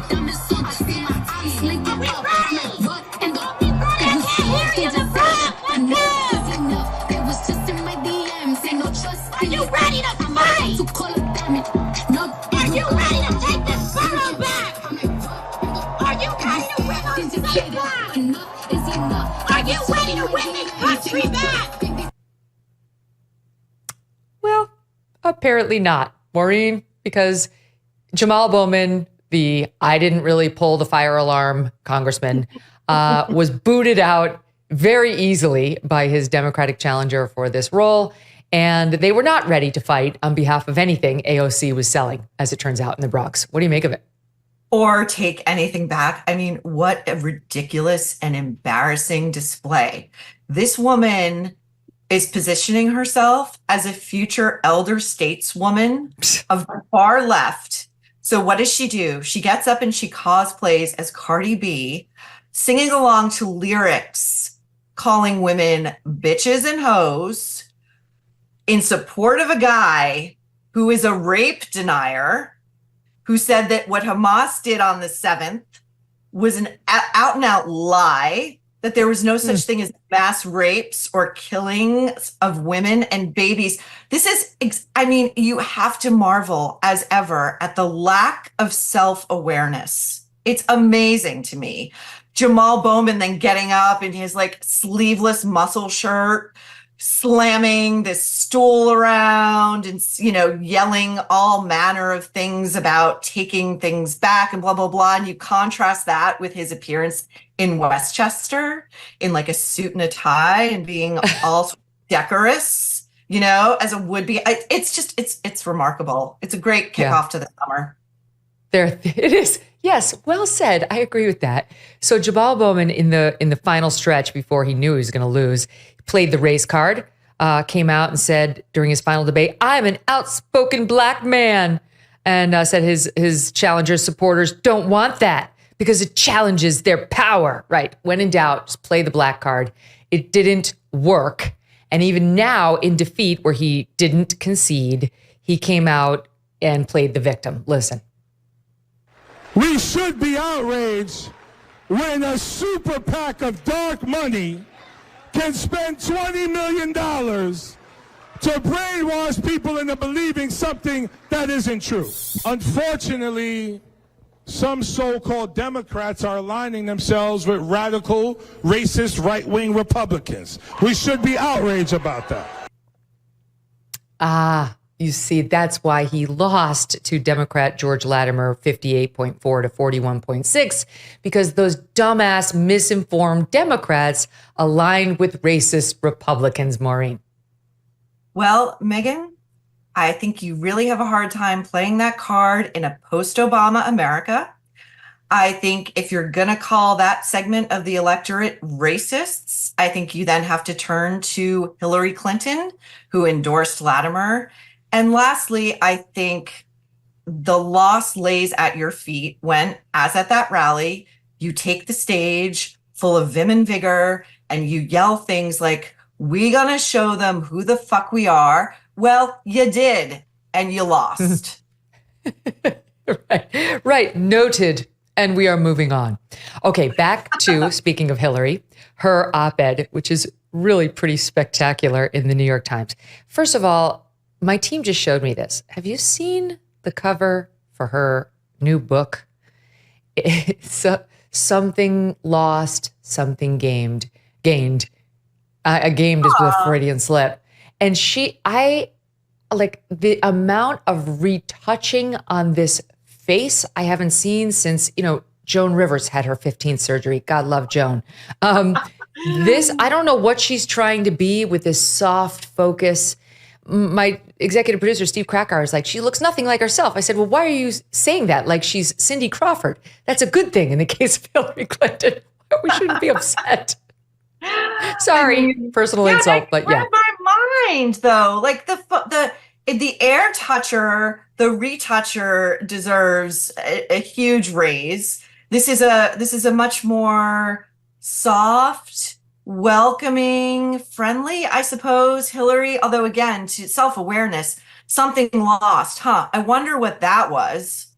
Really, right. The woman who wrote a book called What Happened, like marveling over all the external forces that could have caused her loss in a presidential election that was handed to her on a silver platter. And then you get into this op-ed, which again is just remarkable for what's in there. She has a paragraph in there about all the prep she did to debate Donald Trump herself in 2016. And she ends that passage with these two words. I kid you not. It worked. It worked. You lost. If it worked, you would have won. Why aren't you the president if you're so smart about how to debate Trump? Asking for a friend. Like it didn't work out for you, but she comes in like the elder stateswoman, like you can do it perfectly is really what she's arguing. And it won't help because you can't debate this insane man. She writes, it's a waste of time to try to refute Mr. Trump's arguments like in a normal debate. It's nearly impossible to identify what his arguments even are. He starts with nonsense and then digresses into blather. This has gotten only worse in the years since we debated.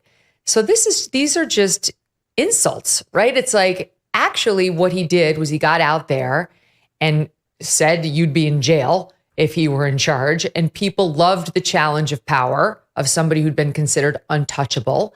You, in the meantime, as we now know, were cheating behind the scenes of these debates. He was not cheating with the Russians or anyone else.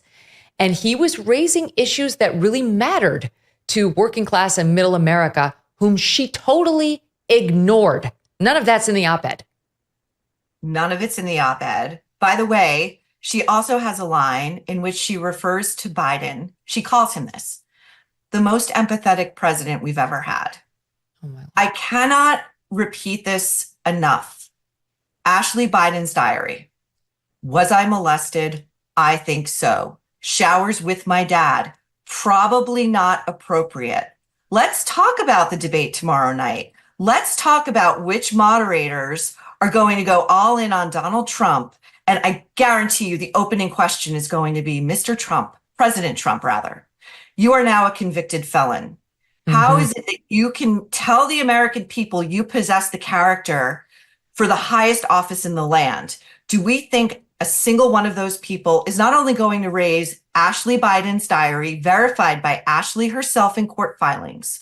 Do we think they're going to raise the concerns of world leaders at the G7 who said they have never seen an American president so out of capacity, mentally and physically? Are we going to reference the Wall Street Journal story 2 weeks ago in which 45 government officials, Republican and Democrat, said that they were so concerned about Biden's fitness for office and all but said he falls asleep in meetings and he clocks out at 3 p.m. What are we going to discuss this? I would love for Hillary Clinton to have raised some of these truths in this self-reflecting, self-regarding op-ed in which she, the biggest loser in modern American politics, is telling President Biden how to beat this guy. The other absurdity is in all of these debates, whether Trump was debating Hillary or Joe Biden, the moderators were on the opposing side. They were all against Trump. She had the assistance of every moderator they appeared in front of, as did Joe Biden. That was obvious to anybody watching. It's a lot easier to feel you did well when you're not getting asked the most pointed questions, when the other guy is taking all of the frontal blows. And you're right. Like if this, by the way, a prediction, I think if they ask Biden about his age and infirmity, then they'll feel they need to ask Trump the same question. They're going to both sides that one. Like, oh, well, they're both old. Yeah, they're both old. And Trump has normal, I'm getting older signs of aging, like he mistakes a name here or there, stuff that we all kind of do after we hit 50. It's not, there's no comparing what Trump is experiencing and what Joe Biden, no comparing, and no respectable, honest debate moderator would feel the need to both sides it. We'll see whether they do it. Okay, so we'll see. That's tomorrow night. Much more to get to here. I got to ask you about Jennifer Lopez. This story has been everywhere. You're the only one I wanted to talk to you about it. Aww. Now, J-Lo, when she and A-Rod broke up, he was cheating on her. All the tabloids had the fact that he was dating some reality, secretly, star while he was supposed to be living with J-Lo. And like that, she was suddenly all over the magazines. She suddenly had the tabloid photographers catching her everywhere. And within about 2 minutes, she was back with Ben Affleck and completely changed the news narrative to Bennifer, they're back. They're amazing. Not J-Lo is kind of past her prime and got cheated on, right? She didn't want that headline. Mm-hmm. And I understand why, but I'm convinced she got back together with Ben Affleck to get rid of those headlines. Then she went so far as to marry the guy. And shock of all shocks, it's not working out. So now the PR campaign is back into gear, Maureen. And you see her, I mean, I'm sure you saw the shots of her in Italy on a boat, like by herself, taking pictures of her own ass.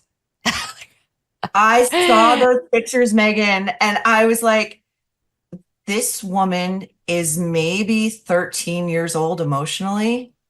Like, your marriage is in tatters. Every project you've put out this year has failed. You had to cancel your tour because when you reduced your tickets to $9, Americans still don't want any part of you. You vamoose to Italy to lick your wounds. You're in one of the most beautiful places on earth. And what do? You take out your cell phone to shoot pictures of your own ass. Are you kidding me? Oh my Lord. I think we've talked about this before, but for anyone who hasn't seen her documentary called The Greatest Love Story Never Told about her and Ben Affleck, I mean, Never told. Immediately. It is beyond incredible. And like the way that Ben talks about her on camera, he talks about her, Megyn. He literally says, like, she's a bottomless pit of need. Right. This is her husband. Oh my Lord. And then the shot of her in Coach, that was like chef's kiss. Okay, so tell them what you're talking about. So she's on almost like a puddle jumper in Europe. It's like an hour-long flight between countries. And somebody gets a picture of J-Lo looking downward, seated in Coach. Jenny from the block. She's just Jenny from the block. She's not trying just like us. Like us, not trying to unload a $60 million mansion, and navigate a divorce while we all know she's like frantically trying to line up her next victim because she cannot be single for a single second. We have to all participate in this delusion that Jenny's just a dewy little starlet, not like a thrice divorced mother of two. Yeah. And oh my God. Yeah. I mean, like fresh off the heels of trying to sell this relationship as the greatest love story. Never mind the never told. It's been told incessantly. We're just not that interested. We pulled, knowing that you were coming on, a clip from said quote documentary. Here's a bit of it. Stop 24. On that first day, I showed everybody this book. This book is a book that Ben gave me on our first Christmas back together. It is every letter and every email that we wrote to each other from 20 years ago and today.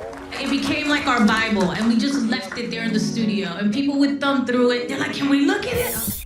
It's like, you've been showing all the musicians all the letters that, and they were like, yeah, we call you Penn Affleck. And I was like, oh my God. What's a love letter from your husband if you don't share it with the world? Right. I mean, Jenny from the block is such a strong, proud Latina, a real woman who gets shit done, but it doesn't mean anything if the world, and by the way, the like 35 songwriters she had to hire to articulate this great personal love story do not have access to the J-Lo and Ben Affleck quote unquote Bible. And, watching that documentary, which I did with my jaw on the floor the entire time, what really struck me was there's a real strain of cruelty in there because that Bible, which she so proudly holds up to the camera, is dated like 2001 to 2024 and counting. And what that says is he was writing to her the entire time he was married to Jennifer Garner, the mother of his 3 children. On what planet does this woman feel the need to try to humiliate a woman that in her mind, she's like vanquished, as the one who landed the amazing Ben Affleck, the alcoholic, degenerate gambler who, despite his protestations, we all kind of believe screwed the nanny in the house. Yeah. Yeah. Who finds Republicans so disgusting he won't even act in a movie across from one. That's from his own lips. So she was just fine with him, marrying him. And now that it's going south, he must be destroyed. We're seeing all the articles leaked about how he's mean, he's sourpussed. She's done all she can, Maureen, but he's just too unhappy and unlikable to save. She's really got to move on now. It's like, this is yet another failed marriage for her. She's trying to dump it all on the guy, right? She's taking no responsibility. I tried. I did my best.